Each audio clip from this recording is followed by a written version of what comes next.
अम्मा बाद फ़अऊज़ु बिल्लाहि मिनश शैतानिर रजीम बिस्मिल्लाहिर रहमानिर रहीम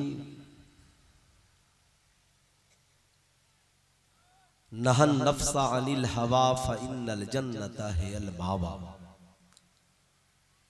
सदक़ल्लाहुल अलीयुल अज़ीम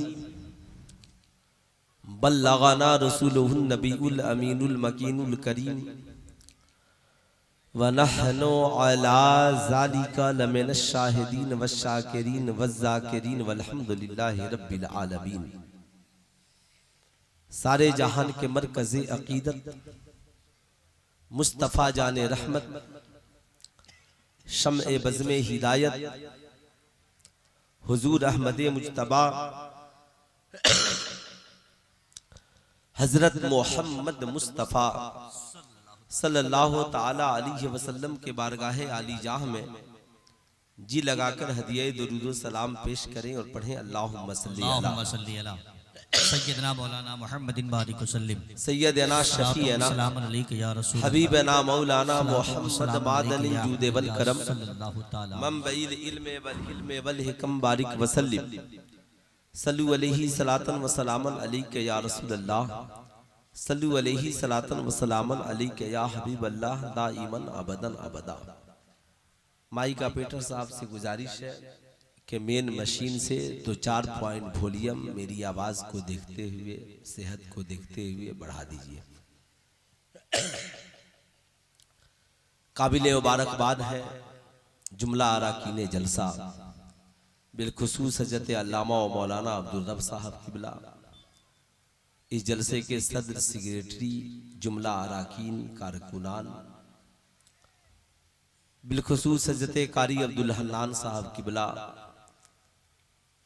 जिनकी दावत मोहब्बत पे लब्बैक कहता हुआ फकीर फजरात की दहलीज तक हाजिर आया।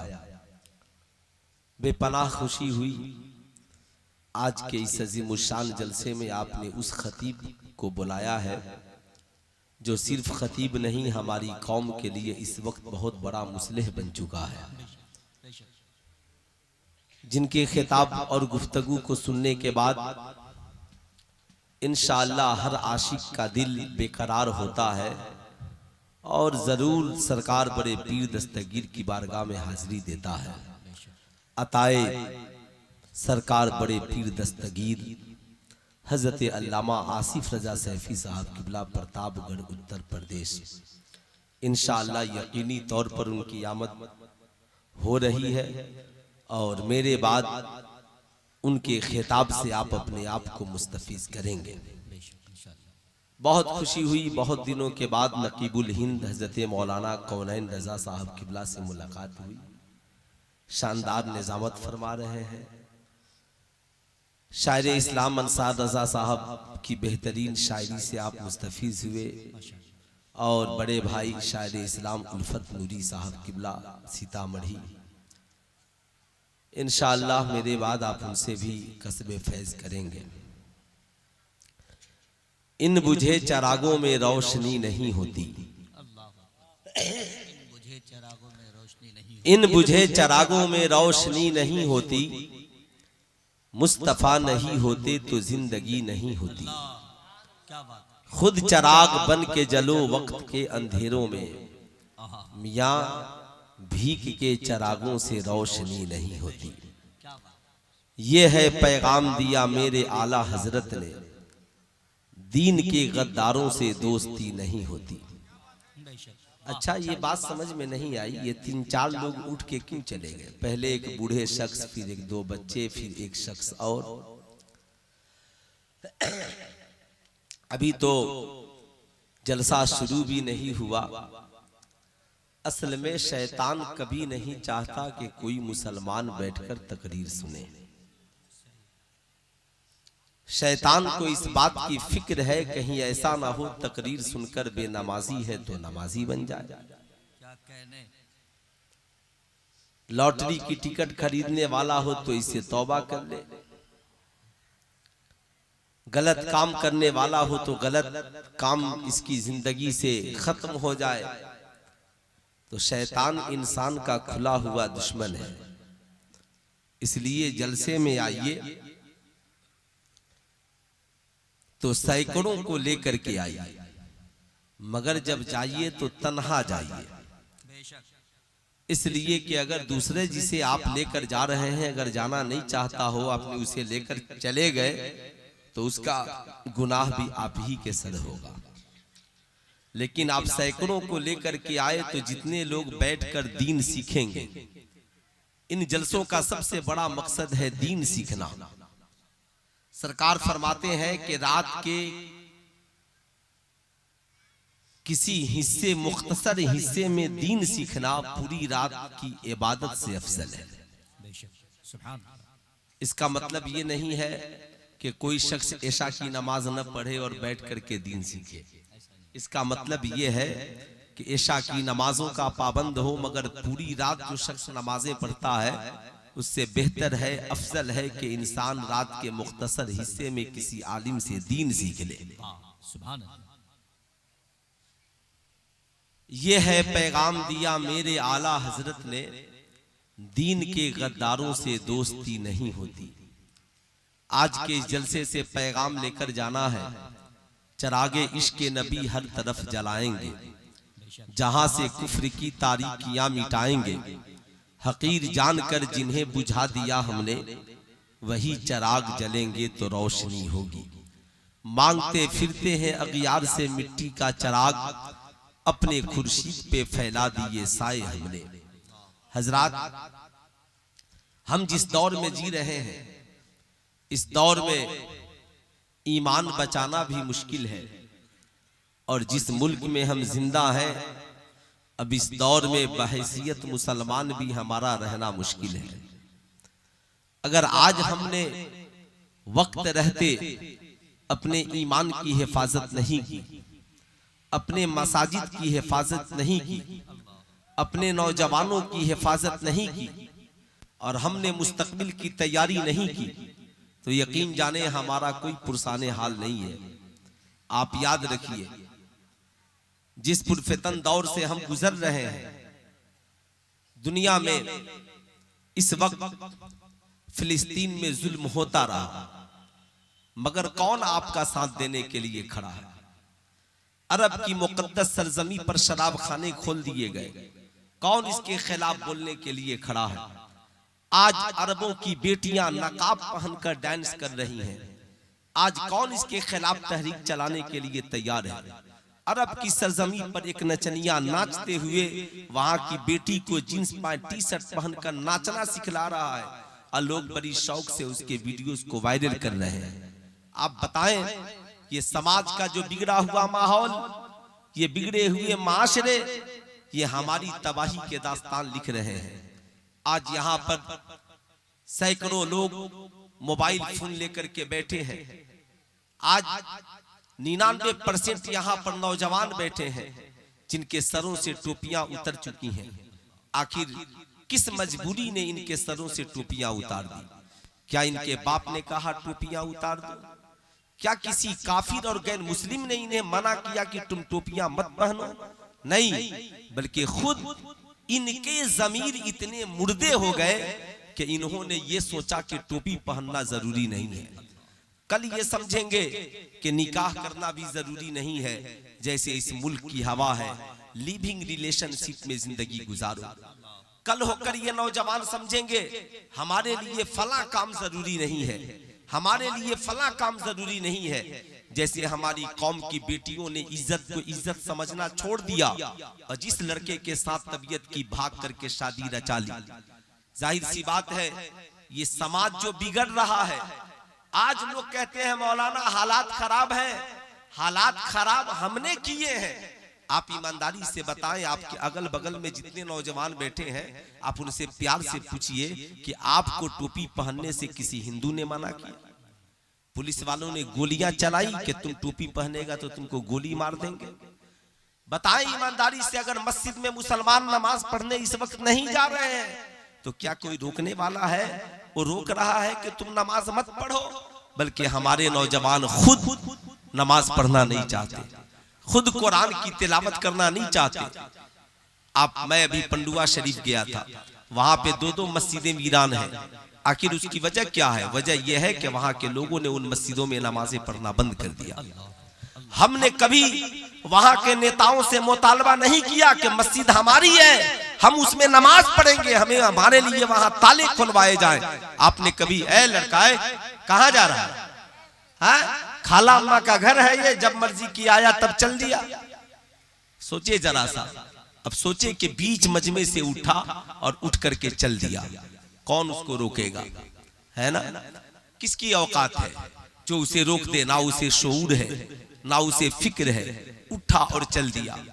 वजह सिर्फ ये है कि हम सिर्फ इलेक्शन में 500 टका, 200 टका, 1000 टका लिए वोट दिए। हम कभी ये नहीं सोचते कि जमीनी तौर पर हमारा डिमांड क्या है, जमीनी तौर पर हमारी जरूरत क्या है। आज मुसलमानों के बच्चों की तालीम के लिए कितने एजुकेशन पॉइंट है, आज हमारी बच्चियों की तालीम के लिए कितने एजुकेशन पॉइंट है। संबल की सरजमी पर जिन नौजवानों को गोलियां लगी, वो सिर्फ लाइसेंसी हथियारों की आड़ में गोलियां लगी। आप में कितने नौजवान हैं जिन्हें हुकूमत की तरफ से लाइसेंसी हथियार चलाने की इजाजत है? ना आप बिहार पुलिस में हो, ना आप उत्तर प्रदेश पुलिस में हो, ना आप दिल्ली पुलिस में हो, ना आप आसाम राइफल में हो, ना आप आर्मी में हो, ना ही आप तुम बीएसएफ में हो, ना ही तुम थल सेना में हो, ना ही तुम वायु सेना में हो। सिर्फ गोरू का गोश्त खाओ और पुलाव खा करके पूरी रात टांग फैलाकर सो, उसके बाद पूरी रात मोबाइल चलाओ। जवान होना तो कहीं जाकर फेरी करना, कहीं पे जाकर के मुर्गा काटना, छोटा मोटा काम करना। क्यों? तुम मैट्रिक पास नहीं करते, तुम इंटर पास नहीं करते, तुम सड़कों पे दौड़ नहीं सकते, तुम्हारे बाजुओं में ताकत नहीं है, तुम्हारे पांव इतने कमजोर हो गए हैं, तुम कायर हो गए हो गोलियां खाने के लिए। क्या तुम सड़कों पे नहीं दौड़ सकते? तुम दौड़ने की प्रैक्टिस नहीं कर सकते? आज कुफारो मुशरिकीन की बस्ती में सुबह को जाओगे, पूरा खानदान उनका सड़क पे दौड़ रहा है, सिर्फ इसलिए कि कहीं बिहार पुलिस की भर्ती होगी तो हम दौड़ कर उसमें भर्ती होंगे, सिर्फ इसलिए कि उत्तर प्रदेश की पुलिस में भर्ती होगी तो हम दौड़ कर भर्ती होंगे। हमारा नौजवान गोरू का गोश्त खाएगा, उसके बाद पूरी रात मुर्ग मुसल्लम बिरयानी खाएगा, मोबाइल चलाएगा, टांग फैलाकर सोएगा, तो तुम गोलियों से मारे ही जाओगे जब तक कि तुम वहां पे नहीं पहुंचोगे। इसलिए याद रखना, बंद कीजिए इतने साफ ये सारी चीजें, आप अपनी जरूरत को समझिए। क्यों? आपके यहाँ अगर ग्राउंड है बहुत बड़ा तो आप कम से कम एक इस तरीके का वहां पर क्वार्टर बनाइए, या इस तरीके का वहां पर साफ ट्यूशन सेंटर कायम कीजिए कि हमारी कौम के नौजवान भी ज्यादा से ज्यादा पुलिस महकमे में भर्ती हों। मैं जिस खानदान से ताल्लुक रखता हूं, मेरे कई भाई बीएसएफ में हैं, मेरे गांव के कई नौजवान आर्मी के ऊंचे पोस्ट पर हैं। आपकी क्या औकात? इसलिए लेकिन जब जरूरत पड़ेगी तब ना आप मुल्क की भी हिफाजत करेंगे और अपनी कौम के नौजवानों की भी हिफाजत करेंगे। आज लोगों के जहन में सिर्फ ये मुकाबला है, मौलवी ने क्या किया है, मौलाना ने क्या किया है, मुल्ला ने क्या किया है। अरे अब तक तो जो करना था वो मौलाना ने ही किया है, आपको जगाने का काम मौलाना करते हैं। मैं पूछना चाह रहा हूं, अब आप ईमानदारी से बताओ हम क्या करें? हमने जहां पे तालीम पाई तो हम स्कूल में हम पढ़ा रहे हैं, कॉलेज में हम पढ़ा रहे हैं, बड़े बड़े ऊंचे ओहदों पर अल्हम्दुलिल्लाह मदरसे के फारिगीन आईपीएस अफसर ही नहीं, बिहार में कलेक्टर की कुर्सी तक मदरसे के फारिगीन बच्चे पहुंच चुके हैं। लेकिन आपसे मैं पूछना चाहता हूं, आपका वजूद कहां है? आप कहां पर हो? मदरसे से फारिग होने वाला एक बच्चा पूरे माशरे को निजाम को बदलने की हमेशा कोशिश करता है, मगर सैकड़ों बच्चे मैट्रिक पास करते हैं। क्यों गांव में इनकलाब नहीं आता? लाखों बच्चे इंटर पास करते हैं, क्यों गांव में इनकलाब नहीं आता? उसकी सबसे बड़ी वजह यह है हमारी बेराह रवि। हम सुनना नहीं चाहते, हम कुछ करना नहीं चाहते। हमें मोबाइल फोन मिल गया, आप ईमानदारी से बताएं, अगर मैं आप सबसे पूछूं ये क्या है, आप कहेंगे ये मोबाइल है। मैंने कहा बताओ ये कैसा मोबाइल रखना कैसा है? इसमें सैकड़ों लोग कहेंगे मोबाइल रखना बहुत खराब है, कुछ लोग कहेंगे बहुत अच्छा है। इमाम बुखारी ने बुखारी शरीफ में जितनी हदीसें नकल की उसमें सबसे पहली हदीस इमाम बुखारी ने जो नकल की वो नियत के हवाले से नकल की। किताबुल तहारत से पहले, किताबुल जिहाद से पहले, किताबुल सलात से पहले, किताबुल साहब उजिया से पहले, तमामी किताबुल निकाह से पहले, सबसे पहले इमाम बुखारी ने नियत वाली हदीस को जमा किया और लिखा कि अल्लाह के नबी ने इरशाद फरमाया इन्नमल अमालु बिन्नियात, अमाल के दारो मदार नियत पर है। यानी इंसान का जैसी नियत होगी वैसा उसका अमल होगा।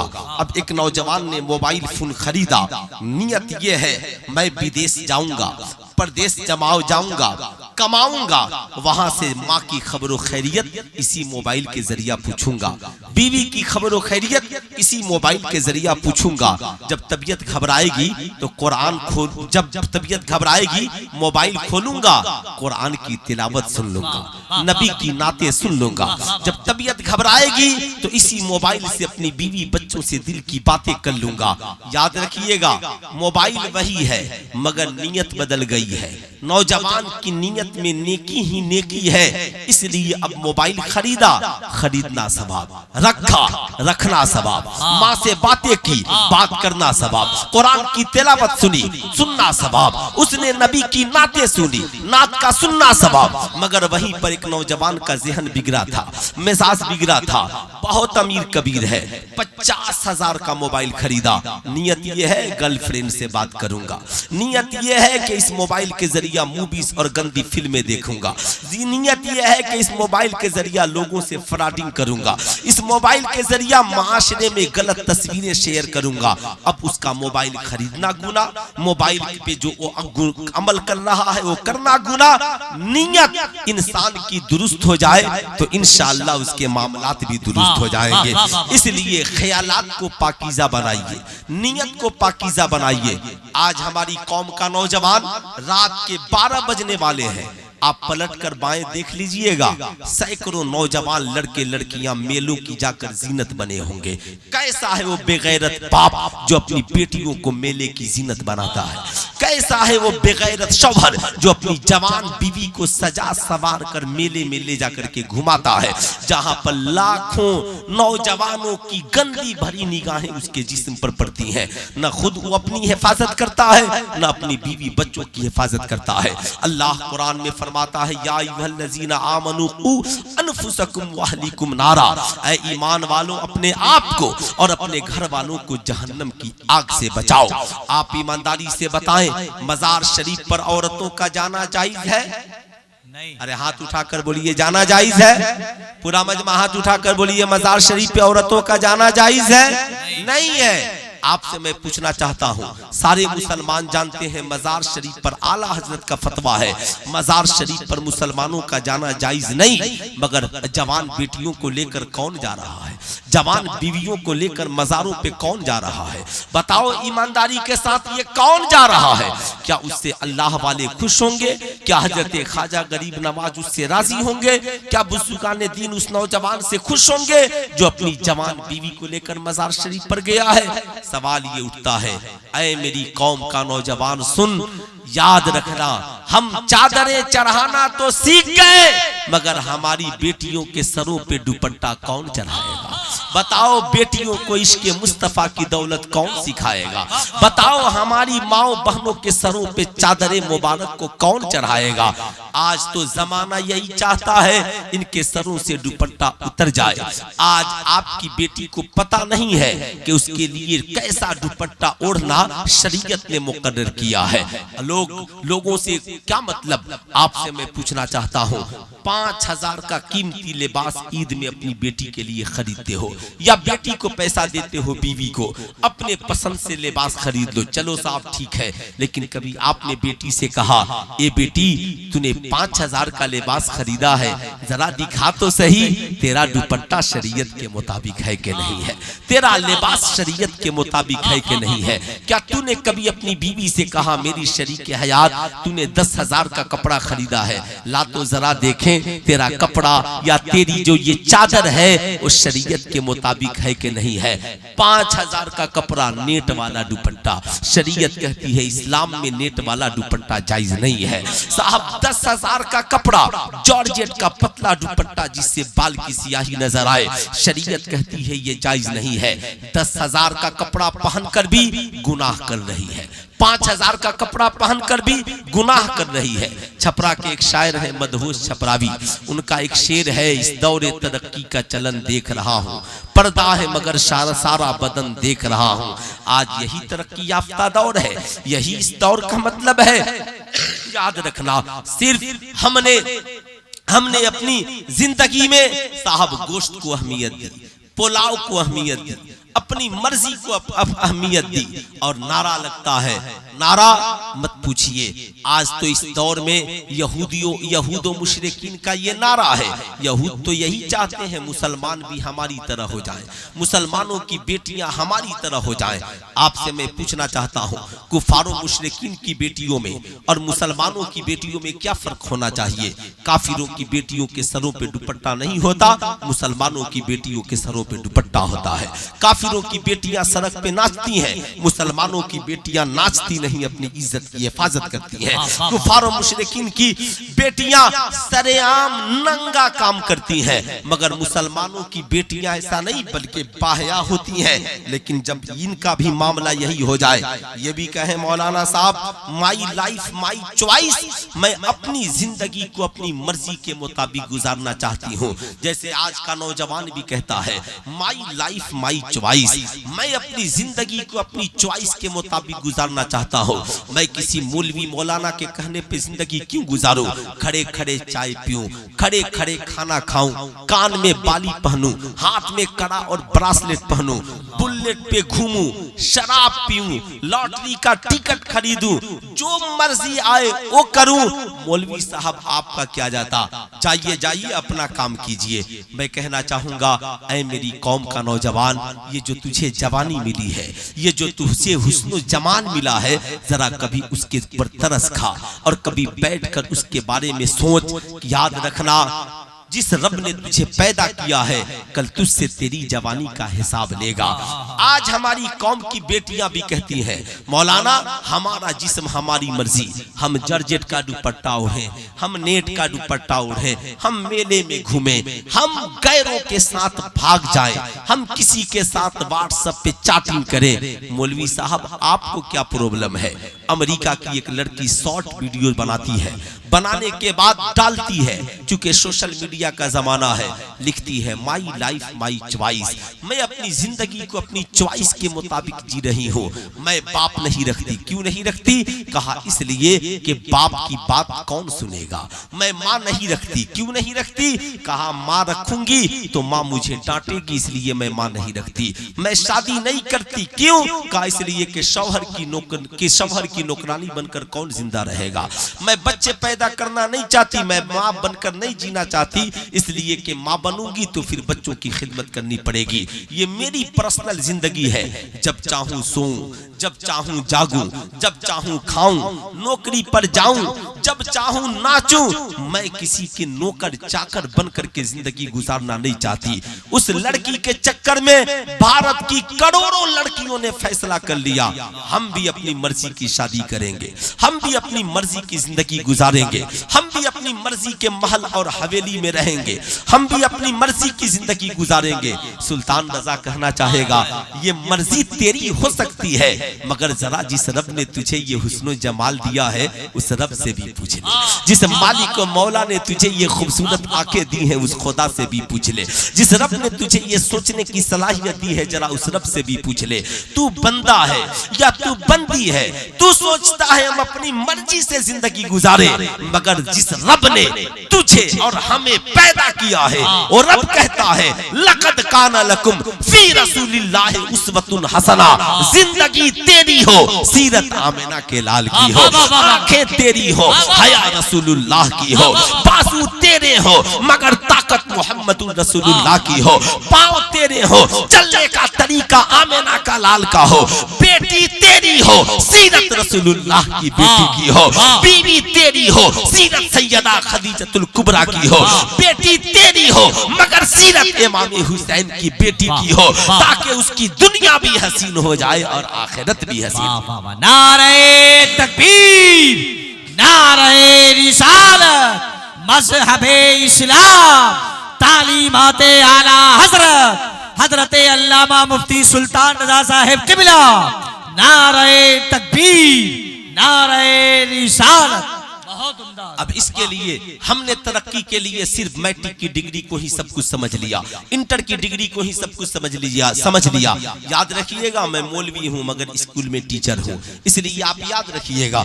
आप ये मत सोचिए, मैं कौम की बेटियों से भी कहूंगा, आप ईमानदारी से बताओ, मैं भी पढ़ाता हूं, तुम भी पढ़ती हो या पढ़ते हो, नर्सरी से लेकर PhD तक पूरे भारत में जितने स्कूल में सिलेबस चलते हैं, कोई ऐसा सिलेबस मुझे लाकर दिखाओ जिसमें बताया जाता हो हलाल क्या है, हराम क्या है, अच्छा क्या है, बुरा क्या है, माँ का तेरे ऊपर क्या हक है, भाई का तेरे ऊपर क्या हक है, शौहर का तेरे ऊपर क्या हक है, बीवी का तेरे ऊपर क्या हक है, क्या तेरे लिए खाना हलाल है और क्या तेरे लिए पीना हलाल है। ईमानदारी से बताएं, कोई ऐसी किताब चलाई जाती है? अरे हाथ उठा के बोलो ना, इसमें झूठ क्या है? ऐसी कोई किताब चलती है? पूरा मजमा हाथ उठाकर बताइए, ऐसी कोई किताब चलती है? नहीं चलती। पता क्या चला? गौर से मेरी बात सुनिएगा, मैं तालीमात का मुखालिफ नहीं हूँ, याद रखिएगा, वो तालीम मुबाह है। हम मैट्रिक पास है, सुभान अल्लाह, हम इंटर पास है, सुभान अल्लाह, हम BA पास है, सुभान अल्लाह, हम डॉक्टर हैं, सुभान अल्लाह, हम इंजीनियर प्रोफेसर हैं, सुभान अल्लाह, लेकिन मैट्रिक पास उनके पास भी है, इंटर पास उनके पास भी है, BA पास कुफारो मुशरिकीन में भी है, डॉक्टर इंजीनियर कुफारो मुशरिकीन में भी है। फर्क क्या है? फर्क क्या है? तो याद रखिएगा, एक इंसान डॉक्टर है मगर इंसानियत उस वक्त तक नहीं आएगी जब तक उसकी जिंदगी में आमिना के लाल की सीरत नहीं आ जाए। एक इंसान मैट्रिक पास, BA पास, इंटर पास है मगर उसकी जिंदगी में इंसानियत उस वक्त तक नहीं आएगी जब तक कि उसकी जिंदगी में इस्लामी तालीमात नहीं आ जाए। आप कहेंगे मौलाना फायदा, मैं आपको बताना चाहूंगा, मैट्रिक पास बच्चे को नहीं पता पानी खड़े होकर पीना है या बैठकर पीना है, इंटर पास बच्चे को नहीं पता शराब पीना हलाल है या हराम है, एक डॉक्टर को नहीं पता कि हमारे लिए जहेज मांगना हलाल है या हराम है। यही वजह है डॉक्टर है मगर खड़े खड़े शराब पी रहा है, इंजीनियर है मगर जुआ खेल रहा है, साहब प्रोफेसर है मगर लॉटरी का टिकट खरीद रहा है। याद रखिएगा, इंटर पास है, खड़े खड़े पेशाब कर रहा है, मैट्रिक पास लड़की है, खड़े खड़े खा रही है, पी रही है। ईमानदारी से बताएं, लेकिन जब उसकी जिंदगी में सरकार की सीरत की तालीम आ जाएगी, आमिना के लाल की सीरत की तालीम आ जाएगी, उसे पता चल जाएगा नहीं इंसान और जानवर में फर्क ये है, जानवर खड़े खड़े खाते पीते हैं और इंसान नबी की सुन्नत के मुताबिक बैठकर खाते पीते हैं। बैठकर खाना पीना ये हमारे और आपके नबी की सुन्नत है।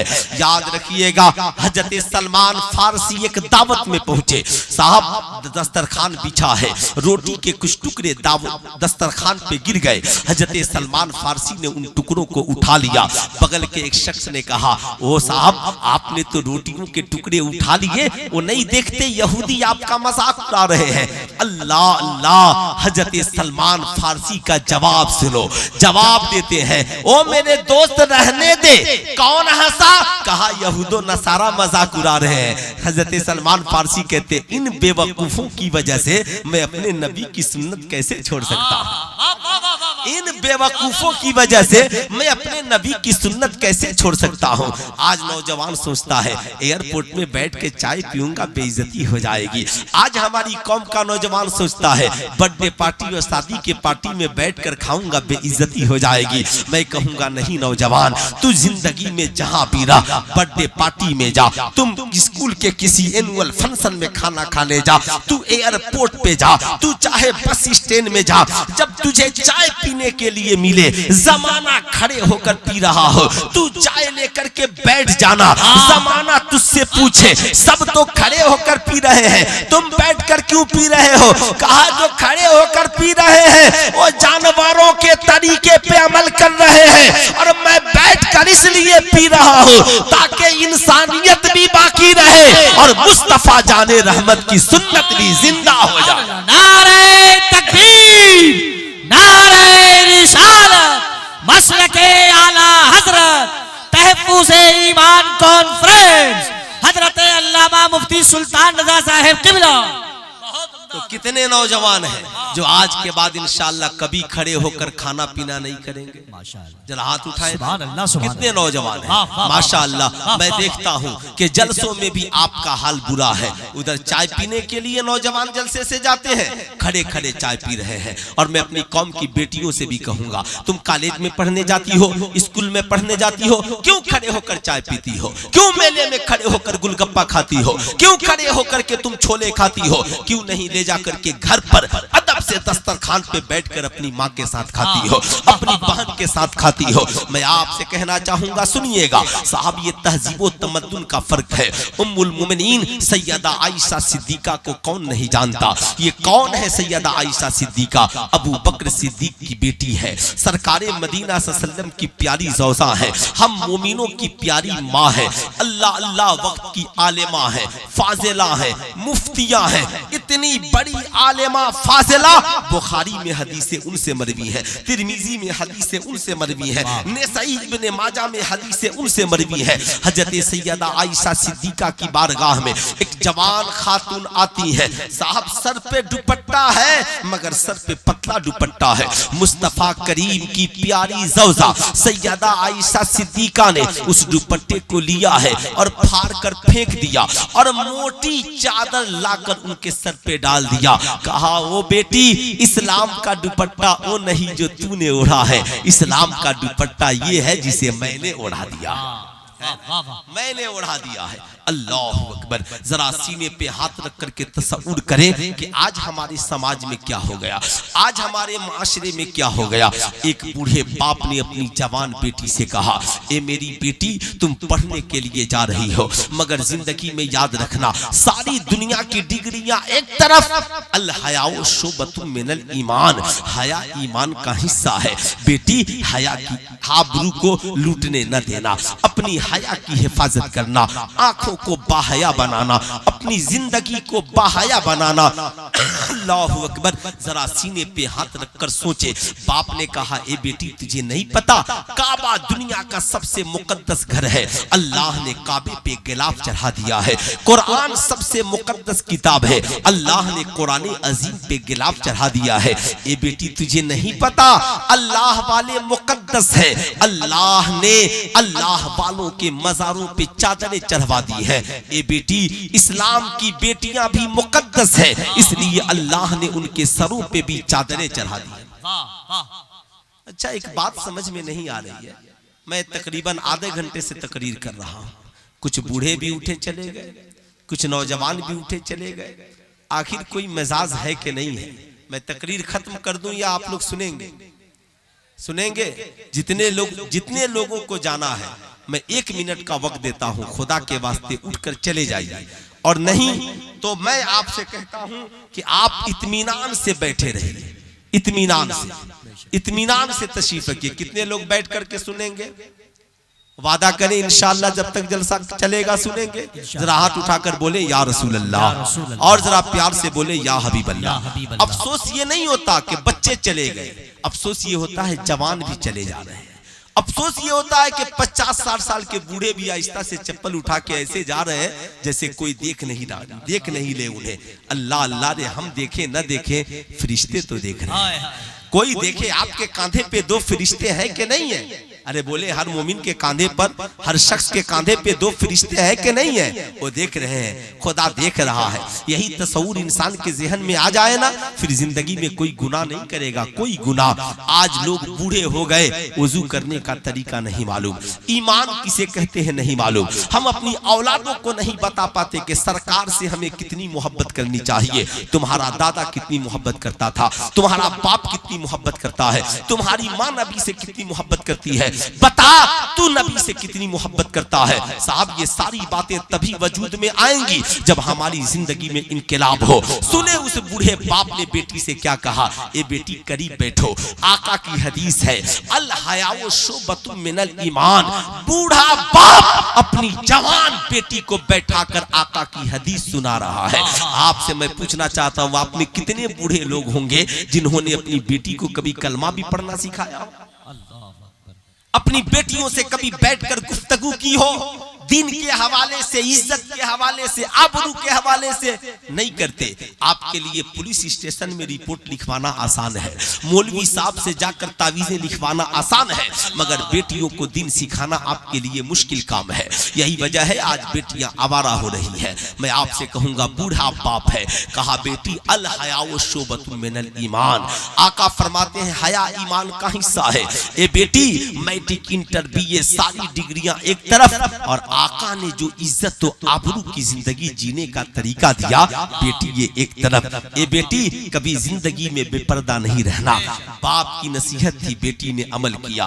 बाप पर्दा होकर पढ़ने के लिए गई, जो ही सहेलियों की नजर पड़ी, सहेलियों ने कहा ए मेरी सहेली तुम तो ओल्ड मॉडल हो, पुराने ख्याल की लड़की हो, ये तुमने क्या किया, 5000 के कपड़े पर तुमने ये 500 का निकाब डाल लिया, तुम तो बड़े पुराने ख्याल की लड़की हो। इतना सुनना था, उसके आंखों में आंसू आ गए।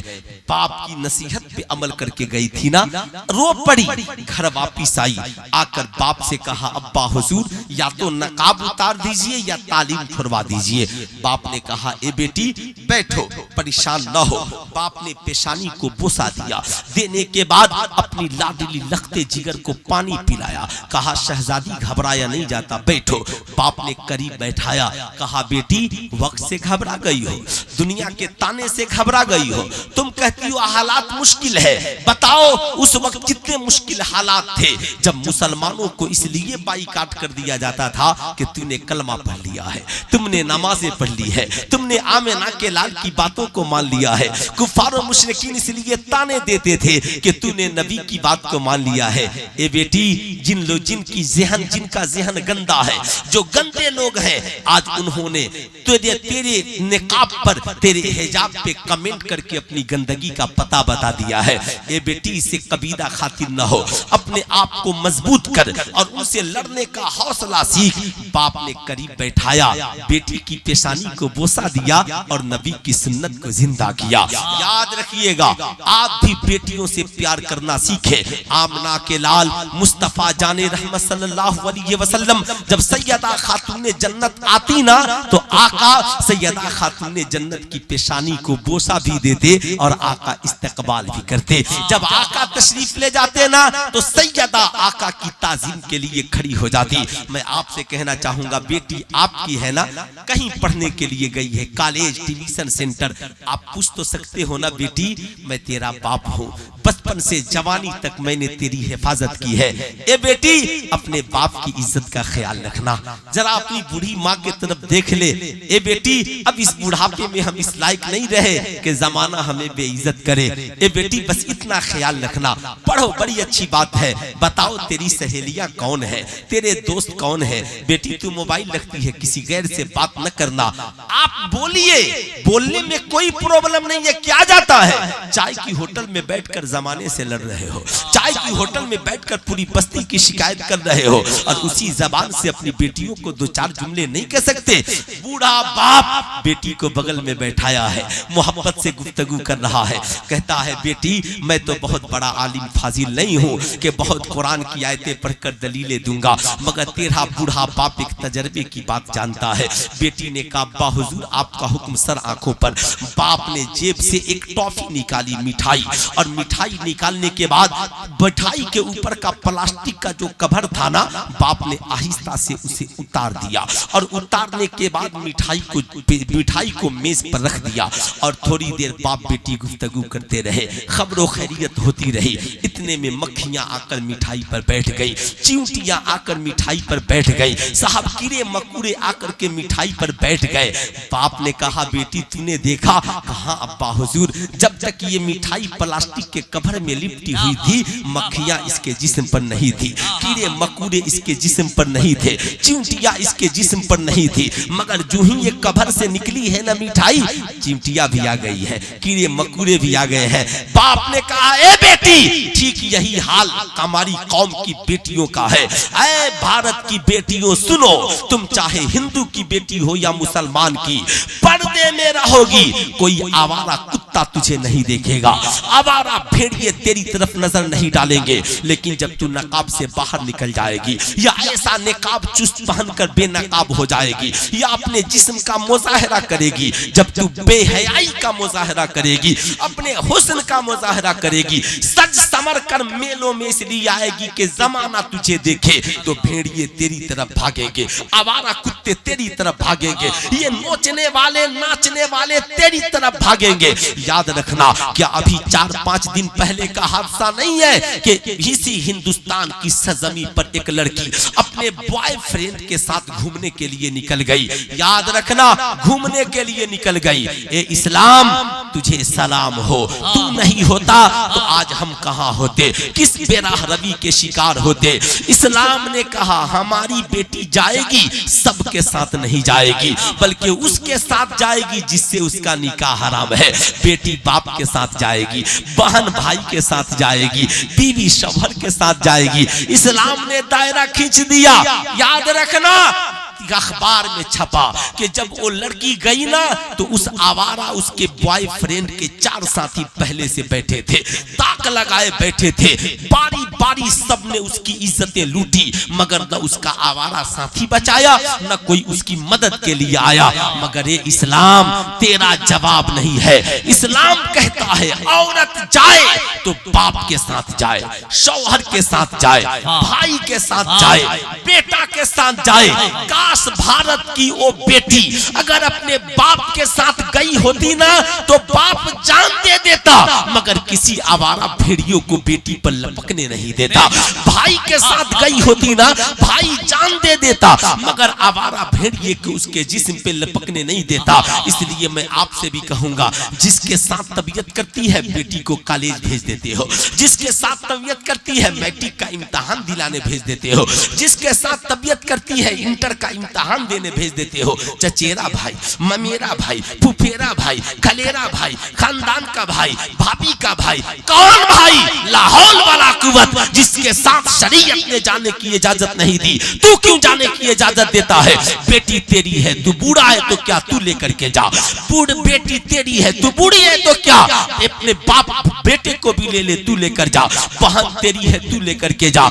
याद रखना, करोड़ों तालीम बेकार है जब हमारी बेटी की इज्जत तो आबरू सलामत नहीं हो। याद रखिएगा, अगर आपने ऐसा नहीं किया, अभी मैट्रिक का इम्तिहान आने वाला है, अभी इंटर का इम्तिहान आने वाला है, आप देखिएगा जिसके साथ तबीयत की ये बूढ़ा बाप भेज देता है, आप भेज देते हो। खुदारा ऐसा न करो, अपनी बेटियों को दीन सिखाओ, दीन खुद भी दीन सीखो, उनकी इज्जत तो आबरू की हिफाजत करो। याद रखना, याद रखना साहब, जब उस बूढ़े बाप ने अपनी बेटी को ये बातें बताई ना, बेटी मुस्कुरा पड़ी, कहे बोल पड़ी अब्बा हुजूर अब टेंशन नहीं ले, मैं पढ़ूंगी भी, जवाब भी दूंगी, कॉलेज में नंबर 1 पोजीशन भी हासिल करूंगी और इसी हिजाब मॉडल बन करके हासिल करूंगी और मैं अपनी सहेलियों को कल जवाब दूंगी। बेटी कल पहुंचती है, जो ही कॉलेज पहुंची है सारी सहेलियां जमा हो गई। इसने कहा देखो सबका मैं अकेले अकेले रोजाना जवाब नहीं दूंगी, आज मैं फैसला करके रहूंगी कि ओल्ड मॉडल हूं मैं, पुराने ख्याल की लड़की हूं मैं, सैयदा खातूने जन्नत की सुन्नत पे अमल करने वाली हूं मैं, नमाज पढ़ती हूं मैं, कुरान पढ़ती हूं मैं, बाहिजाब रहती हूं मैं, सिर्फ इसलिए आ गई हूँ ताकि समाज हमें नीचा न दिखा सके। मैं पढ़ने आ गई हूँ, ये बताओ तुम्हारा न्यू फैशन कहाँ है। सारी सहेलियां जमा हो गई। अब इसने कहा आओ तुम्हारा न्यू फैशन का जायजा लेते हैं। इसने देखा एक सहेली है जींस फटा हुआ है। कहा ये तेरा जींस जो फटा है और अपना रान जो गैरों को दिखा रही हो, यही तुम्हारा न्यू फैशन है। ये तुम्हारा चुस्त और छोटा सा टी शर्ट जिसे पहनने के बाद पेट और कमर दिख रहा है, क्या यही तुम्हारा न्यू फैशन है। ये छोटा और तंग लिबास जिसे पहनने के बाद तेरे बाजू और तेरे सीने की बनावट नजर आ रही है, बता यही तेरा न्यू फैशन है। उसने कहा लानत हो तुम्हारे न्यू फैशन पर। और मेरी सहेलियों सुनो, ये जींस फाड़ कर, ये चुस्त लिबास पहनकर और ये छोटा लिबास पहनकर अपना जिस्म गैरों को दिखाना, ये न्यू फैशन तुझे मुबारक हो। और फटे हुए दुपट्टे में 72 पेबंद लगाकर अपने जुल्फों की सियाही की हिफाजत करना, सैयदा खातूने जन्नत की सुन्नत हमें मुबारक। सुभान अल्लाह, सुभान अल्लाह, बहुत उम्दा, हमें मुबारक। बहुत उम्दा। बताएं कितने लोग हैं जो अपनी बेटियों को इसकी तालीम देंगे। कितने, सिर्फ नौजवान नहीं, बूढ़े हाथ उठाए। कितने बूढ़े लोग हैं जो अपनी बेटियों को इसकी तालीम देंगे। है कोई नौजवान जो मजमे में खड़े होकर अपनी माँ बहन बहू बेटियों की इज्जत के हवाले से एक नारा बुलंद करे, है ना। इतना नारे तकबीर, नारे रिसालत, मजहबे इस्लाम, मसलके आला हजरत, तहफ्फुज़े ईमान कॉन्फ्रेंस, हजरते अल्लामा मुफ्ती सुल्तान रजा साहिब किबला। नारे तकबीर, नारे रिसालत। मैं आपसे कहना चाहूंगा, बताओ ईमानदारी से, बेटियों के सरों पे दुपट्टा होना चाहिए कि नहीं होना चाहिए? अच्छा, माशाअल्लाह माशाअल्लाह। बताइए होना चाहिए कि नहीं होना चाहिए? कितने लोग इस सपोर्ट में है कि बेटियों के सरों पे दुपट्टा होना चाहिए? जरा पूरा मजमा हाथ उठा कर बताएं। सब चाहते हैं ना? माशाअल्लाह माशाअल्लाह, हम सब चाहते हैं। इसलिए मैं आपसे कहूंगा इसकी शुरुआत हम अपने घर से करें, मोहब्बत के साथ करें। और नौजवान लड़कों से भी कहूंगा, खुदारा ये आपके सरों से जो टोपियां उतर गई हैं ना, इंशाअल्लाह आइंदा किसी दीनी प्रोग्राम में ये सर पे टोपियां रहेंगी ना इंशाअल्लाह। अरे हाथ उठाकर बोले सारे नौजवान, इंशाअल्लाह रहेंगी ना सर पे टोपियां? ना उतारो। ऐ मेरी कौम का नौजवान, अब कितना जलील होंगे हम, कितना रुसवा होंगे हम। क्या ये मॉडर्न जमाने की तालीम नहीं देख रहे? आज जमाना हमारा इम्तिहान ले रहा है कि देखते हैं मुसलमान कितने अपने नबी से मोहब्बत करते हैं। आज जमाना हमारा इम्तिहान ले रहा है कि कितने नौजवान अपनी मस्जिदों से प्यार करते हैं। मेरे दोस्त, मस्जिदों से प्यार का मतलब ये नहीं है कि हम खड़े होंगे गोलियां खा जाएंगे। नहीं, मैं कहता हूं हमारे सीने हैं, जब इस्लाम की बका की बात आएगी तो हम जान देंगे। वो 5 नौजवान जो शहीद हुए ना, हमारी जिंदगी से उनकी शहादत करोड़ों गुना अफजल है। साहब, उन्होंने अपनी जिंदगी को राह खुदा में कुर्बान कर दिया। अगर हम सब भी कुर्बान हो गए ना, फिर भी ये जिंदगी हमारी कम है। क्यों? बरेली से हमें यही पैगाम मिला है, जिंदगी ये नहीं है किसी के लिए, जिंदगी है नबी की, नबी के लिए ना समझ मरते हैं, जिंदगी के लिए जीना मरना है सब कुछ। पूरा मजमा हाथ उठाकर बोले, जीना मरना है सब कुछ।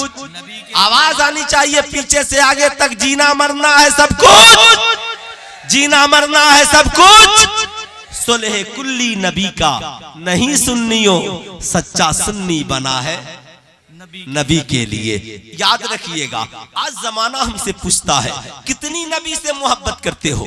कोई बदअकीदा क्या बताएगा कितनी नबी से मोहब्बत करता है? जिसने किताबों में गुस्ताखियां की हो, जिसने अपनी तहरीरों में गुस्ताखियां की हो, जिन्होंने अपनी मजलिसों में गुस्ताखियां की हो। बताओ तारिक मसूद जैसा कठमुल्ला क्या बताएगा हम नबी से कितनी मोहब्बत करते हैं, जिसे कुरान के ग्रामर में माज़अल्लाह गलती नजर आती हो। याद रखना, मोहब्बत तो हमने की है, जमाना हमसे पूछता है तुम कितनी मोहब्बत करते हो, तो हम रजा के आशिक यही कहते हैं, करूं तेरे नाम पे जान फिदा, एक जान नहीं दो जहां फिदा, दो जहां से भी नहीं जी भरा, करूं क्या करोड़ों जहां नहीं। याद रखना, जमाना हमसे पूछे तुम नबी से कितनी मोहब्बत करते हो, कहना अल्लाह के नबी ने हमसे मोहब्बत का जो मुतालबा किया, हम उससे इतनी मोहब्बत नबी से करते हैं। अल्लाह के नबी ने क्या कहा? अल्लाह के नबी इरशाद फरमाते हैं, ला युमिनु अहदुकुम हत्ता अकुना अहब्बा इलैहि मिन वालिदिही व वलदिही वन नासि अजमईन। तुम में का कोई भी शख्स उस वक्त तक साहिब ईमान नहीं हो सकता। या रसूल अल्लाह, कब तक? आका फरमाते हैं, जब तक अपनी जान से ज्यादा, अपनी औलाद से ज्यादा, अपनी माँ से ज्यादा, अपने बाप से ज्यादा, सारी दुनिया के इंसानों से ज्यादा मुस्तफा जाने रहमत से प्यार करने वाला ना हो, प्यार करने वाला ना हो जाए, तब तक साहब याद रखिए। अच्छा ये बताइए, आप लोग मेरी तरफ देखिए, है ना, कुछ बूढ़े लोग उठ करके जा रहे हैं तो सारे की निगाहें उन्हीं के तरफ है कि आखिर ये चचा लोगों को इस रात में जाने की जरूरत क्या पड़ गई। जाहिर सी बात है, जब हमारी कौम के बुजुर्ग और बड़े अपने आप को कंट्रोल नहीं करेंगे तो माशरा बिगड़ेगा। ये तो उनकी जिम्मेदारी थी कि बैठते, मगर इधर का जो माहौल जानता हूं ना मैं, 5 मिनट के बाद मुंह में चाय और पान, अगर ये पान नहीं हो, चाय नहीं हो ना, तो लगता है बेचैनी बढ़ गई है। हमेशा मुंह में चाय पान की जरूरत नहीं है। कभी इस वीरान जिंदगी को नबी के जिक्र से भी आबाद करो, कभी इस वीरान जिंदगी को जो है ना आमिना के लाल की मोहब्बत से भी आबाद करो। इस जलसे का बहुत बड़ा मकसद है मस्जिद की तामीर, मस्जिद की तामीर। मुझे लगता है कई सारे लोग आए और आहिस्ता से 500 रुपया, 200 रुपया, 100 रुपया देकर इस नियत से चले गए कि कहीं मौलवी साहब मांगेंगे तो बहुत ऊंचा मांगे, है ना। माहौल अच्छा बनाइए ताकि हमारी जमात के अच्छे आलिम आए और आपके दरमियान उनकी तबीयत तकरीर करने में लगे। आप ईमानदारी से बताइए, ठीक है बेटा, मस्जिद किसका घर है? अल्लाह का। हाथ उठाकर बोले किसका घर है? अल्लाह का। जोर से बोले किसका घर है? अल्लाह का। हमें किसने पैदा किया? अल्लाह ने। जोर से बोल दे। ये आंखें किसने दी?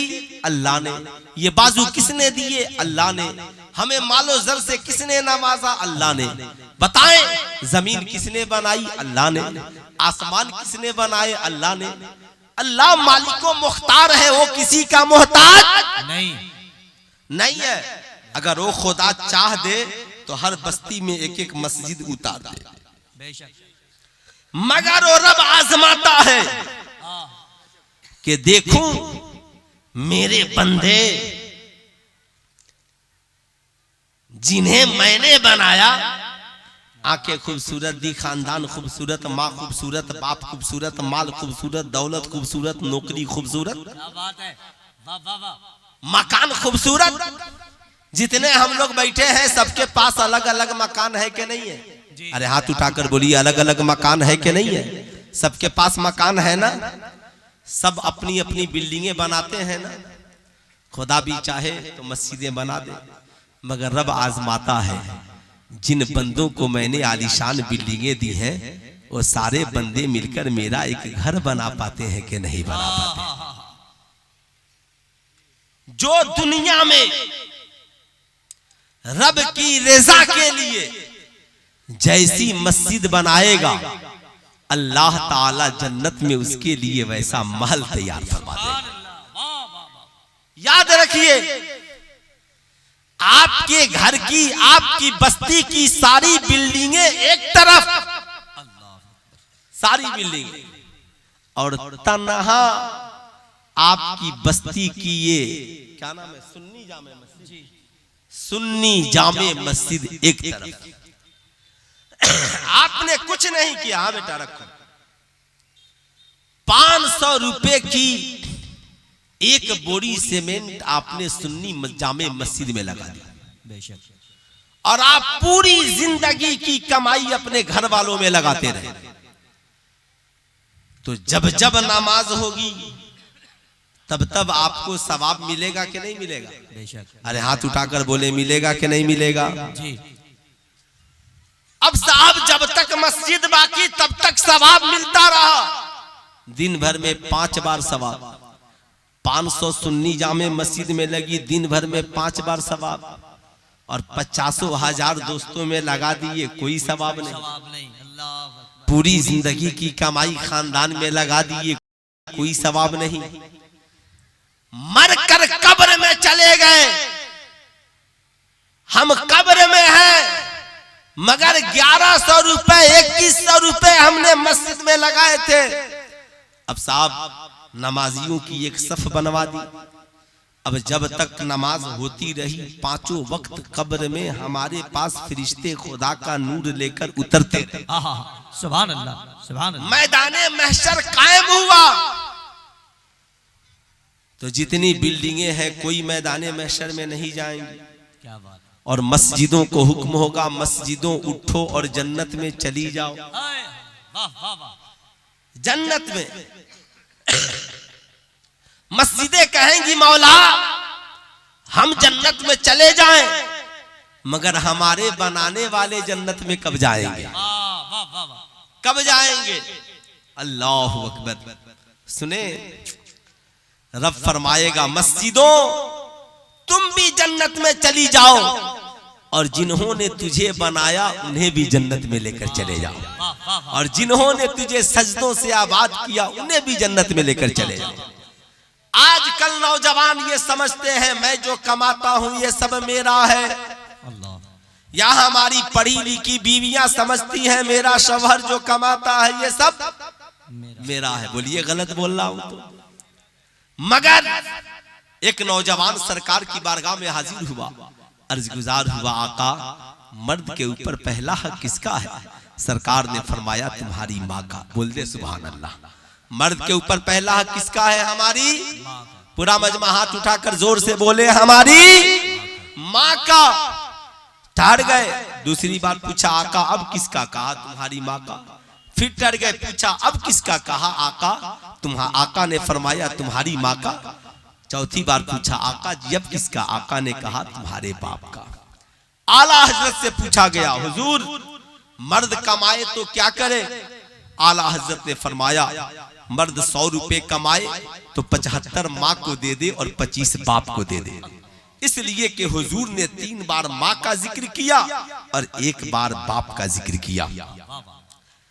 पूछा गया हुजूर आला हजरत से माँ का रुतबा बड़ा है या बाप का?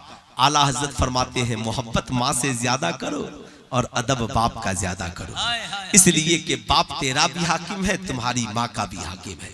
आज मैं पूछना चाहता हूँ, आए मेरी कौम के नौजवानों बताओ, जिस माँ का हक हमारी जिंदगी में इस कदर है, जिस बाप का हक हमारी जिंदगी में इस कदर है, आज हमने उस माँ को कितने पैसे दिए?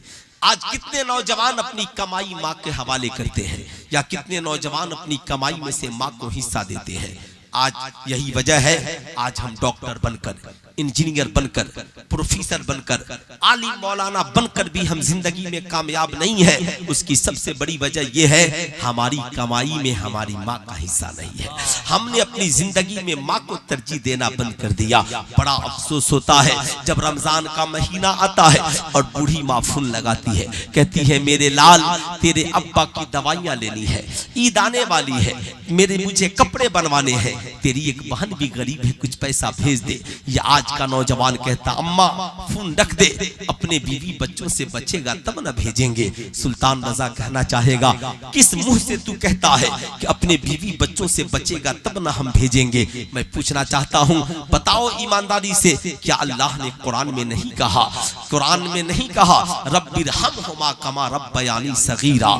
ऐ लोगों याद रखना जब तुम माँ बाप के सामने जाना ना दुआ मांगना मालिक मौला मेरे माँ बाप पे ऐसे रहम फरमा जैसे बचपन में उन्होंने मेरे ऊपर रहम फरमाया। यानी माँ बाप के सामने जाना तो अपनी जवानी को याद मत करना बल्कि अपने बचपन को याद करना। तेरी माँ ने तुझसे मोहब्बत बचपन में कैसे की, तेरे बाप ने बचपन में तुझसे कैसे प्यार किया?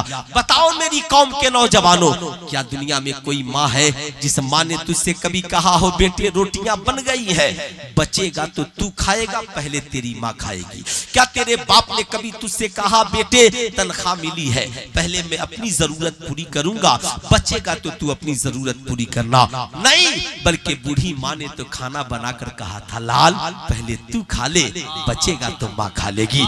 तेरे बाप ने मेहनत की कमाई की, खुद फटी लुंगी पहनकर घूमता रहा, मगर तेरे लिए स्कूल ड्रेस बनाए, तेरे लिए किताबें खरीदी, तेरे लिए डिवीजन सेंटर का इंतजाम किया। तेरे बाप ने दिन को दिन नहीं और रात को रात नहीं समझा।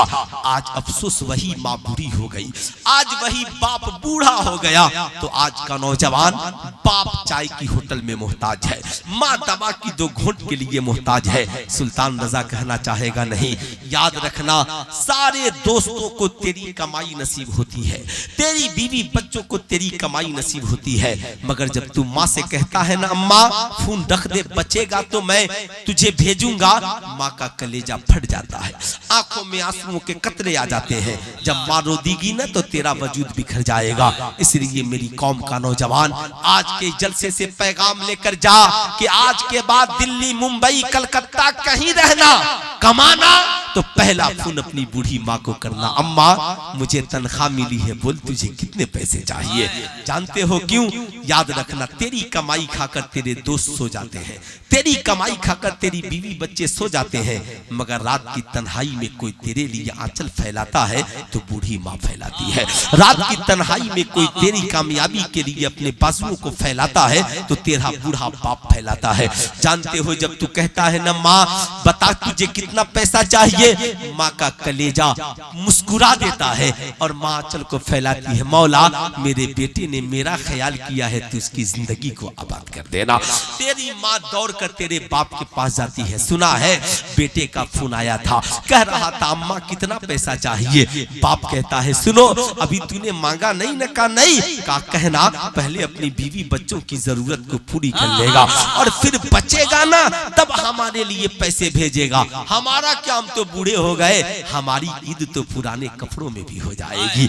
अल्लाह अकबर। सारी मोहब्बतें जिसकी ममता में सिमट जाती है ना उसे माँ कहते हैं। याद रखना माँ बाप को नाराज करके तू चाहे जितनी बड़ी कंपनी खोल ले कामयाब नहीं होगा, तू चाहे डॉक्टर इंजीनियर प्रोफेसर बन जाए कामयाब नहीं होगा, तू चाहे जितनी इबादतें रियासतें कर ले मकबूल नहीं होंगी। याद रखना जो लोग माँ बाप को नाराज करके सोचते हैं अल्लाह उसके रसूल को राजी कर लेंगे, नहीं हो सकता। अल्लाह के नबी इरशाद फरमाते हैं जिस शख्स से उसके माँ और बाप राजी नहीं उससे अल्लाह उसके रसूल राजी नहीं होते, और जिस शख्स से उसके माँ और बाप राजी हो गए उससे अल्लाह उसके रसूल भी राजी हो जाते हैं। इसलिए मैं अपनी कौम के नौजवानों से कहूंगा आज के जलसे में वादा करें कि इंशाअल्लाह आज के बाद कमाएंगे तो सबसे पहले हम अपनी माँ और बाप की खिदमत करेंगे। कितने नौजवान करेंगे कमाकर सबसे पहले माँ बाप की खिदमत? मैं चाहता हूँ कि आज सबसे पहली खिदमत माँ बाप के लिए ये करें कि सुन्नी जामे मस्जिद के लिए है कोई नौजवान जो अपनी प्यारी माँ के नाम पर वालिद के नाम पे 2100 रुपया सुन्नी जामे मस्जिद के लिए देने को तैयार हो जाए। देखना है कौन पहला है बाबू, है भागना मत, बैठो इत्मीनान के साथ। क्या बात, बिल्कुल कोई उठ करके नहीं जाएगा, इत्मीनान से बैठे, दिलाने वाला रब है, आप कम से कम बैठो तो सही। है कोई नौजवान पूरे मजमे में जो 2100 रुपया सुन्नी जामे मस्जिद के लिए अपने माँ बाप के नाम पर देने के लिए तैयार है ना? इतना बड़ा मजमा है। 200 रुपए अपने नानी के नाम पर दिया। माशाल्लाह इस बाबू ने 200 रुपए अपने नानी के नाम पर दिए। अल्लाह सलामत रखे। हमें एक ऐसे नौजवान की जरूरत है। साहब साहबा ने इस्लाम के लिए कितनी कुर्बानियां दी। जब अल्लाह के नबी ने कहा इस्लाम के लिए 100 रुपए अपने तरफ से भी दिया है ना, माशाल्लाह 100 रुपए अपने तरफ से भी दिया है। एक नौजवान अल्लाह के नबी ने कहा इस्लाम के लिए माल चाहिए तो हजरत उमर अपनी जिंदगी के सारे माल में के 2 हिस्से किए और एक हिस्सा घर वालों के लिए किया।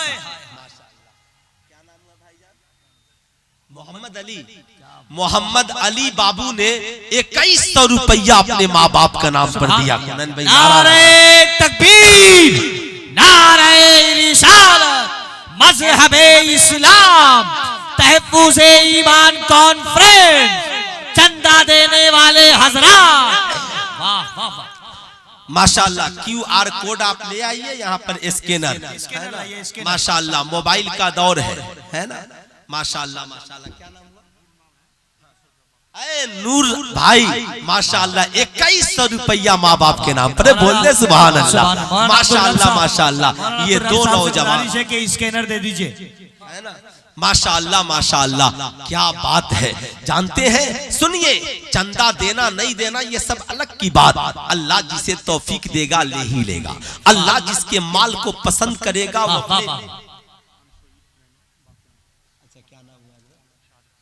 मौलाना शहादत हुसैन साहब 500 ईंट अपने माँ बाप के नाम पर। नारे तकबीर, कम से कम नारे का जवाब तो दें आप। अरे नारे तकबीर, नारे रिसालत, मसलके आला हजरत, तहफ्फुज़े ईमान कॉन्फ्रेंस। माशाअल्लाह। मैं जानते हैं, अल्लाह के नबी ने एक रोज कहा, ऐ मेरे सहाबा, इस्लाम के लिए माल की जरूरत। अब जरा सहाबा का ईमान देखें, सहाबा का ईमान। हजरत उमर ने सोचा इससे गोल्डन चांस और क्या मिल सकता है। घर गए और जितना माल था सबको जमा किया, 2 हिस्सा किया, एक हिस्सा घर वालों के लिए छोड़ दिया, एक हिस्सा लेकर आ गया। क्या ईमान था। हजरत अबू बकर घर गए और जितना माल था सबको लेकर के आ गए। हर सहाबी गए लेकर आए। आका करीम ने उमर से पूछा, उमर क्या लाए हो? कहा, आका जी माशाअल्लाह, अच्छा भाईजान ने माँ बाप के नाम पे 500 दिया। अरे बोल दे सुभान अल्लाह, सुभान अल्लाह, माशाअल्लाह। मास्टर कि आपका हर पैसा मुझे मंजूर है, हर पैसा। आप 500 दें, 200 दें, 100 दें, 2100 दें, 1100 दें, सारा चंदा लिया जाएगा, कोई महरूम नहीं जाएगा इंशाअल्लाह। अल्लाह के घर की तामीर है, इसलिए हम सब खुदा के बंदे हैं, इसमें कोई भेदभाव नहीं है। अल्लाह फरमाता है, मिम्मा रज़क़नाहुम युनफ़िक़ून, तुम हमारे दिए से हमारी राह में खर्च करो। अगर रब ने दिया है तो दीजिएगा, और नहीं दिया है तो कोई प्रॉब्लम नहीं है। क़यामत के दिन आप समझिएगा, आप समझिएगा, है ना। अल्लामा साहब किबला ने, है ना, 500 ईंट अपने माँ बाप के नाम पर दिए, और भी कोई नौजवान इनकी जोड़ी लगा देता और 500 ईंट मौलाना शहादत साहब ने दिया, 500 ईंट वो भी अपने माँ बाप के नाम पे देता। आका ने पूछा, एक नौजवान ने माँ और दादा, अच्छा एक नौजवान ने माँ बाप के नाम पे 500 दिया। अल्लाह उनके माँ बाप दुनिया में हो सलामत रखे, माशाअल्लाह माशाअल्लाह। नौजवान है, माँ बाप भी इंशाअल्लाह, है ना, उम्मीद खैर। याद रखें, आका ने पूछा, उमर क्या लाए हो? हजरत उमर ने कहा, आका जी घर में जितना माल था 2 हिस्सा किया। माशाअल्लाह भाईजान ने 500 रुपया, अल्लाह सलामत रखे, माशाअल्लाह माशाअल्लाह। अच्छा 2 बोली 7, क्या नाम बताइए, नाम बताइए, सुभान अल्लाह। अच्छा मैदुल भाई ने माँ बाप के नाम पे 2 बोरी सीमेंट भी और 500 रुपया भी, बोल दे सुभान अल्लाह। देखिए, जलसे से भागना ये कामयाबी की पहचान नहीं, रब को भी अच्छा नहीं लगेगा, फरिश्तों को भी अच्छा नहीं लगेगा। मैं आपका मेहमान हूँ, मेरे दिल को बड़ी तकलीफ होगी। भागे नहीं, इत्मीनान से बैठे। आपको जो देना है माँ बाप, मंसूर भाई अपने माँ के, मंजूर भाई ने अपने माँ बाप के नाम पे 500 रुपए, माशाअल्लाह। आका ने पूछा, हजरत उमर ने कहा, एक हिस्सा घर, एक हिस्सा राहे खुदा में। आका ने अबू बकर से पूछा, अबू बकर मेरे भाई क्या ने लाए? 500 रुपए दिया है, कबूल आमद फरमाए। माँ बाप के लिए 200 रुपए। 3 बोरी मौलाना मंसूर साहब किबला ने 1000 रुपए अपने माँ बाप के नाम पर दिए, माशाअल्लाह माशाअल्लाह। नानी के नाम पर 500 रुपए दिया है, कबूल आमद फरमाए। माशाअल्लाह माशाअल्लाह। तो हज़रत बकर ने कहा, या रसूल अल्लाह मेरे पास क्या है? जो कुछ भी है अल्लाह रसूल का दिया है, जो कुछ था सब राहे खुदा में लेकर आ गया हूँ, बोले सुभान अल्लाह। 222 रुपए दिया है, कबूल आमद फरमाए। माशाअल्लाह माशाअल्लाह। जो लोग है ना 1100, 500, 200, 100, माशाअल्लाह, है ना, जलसा आपके नाम पर एक मेरे भाई ने 100 रुपए दिया है।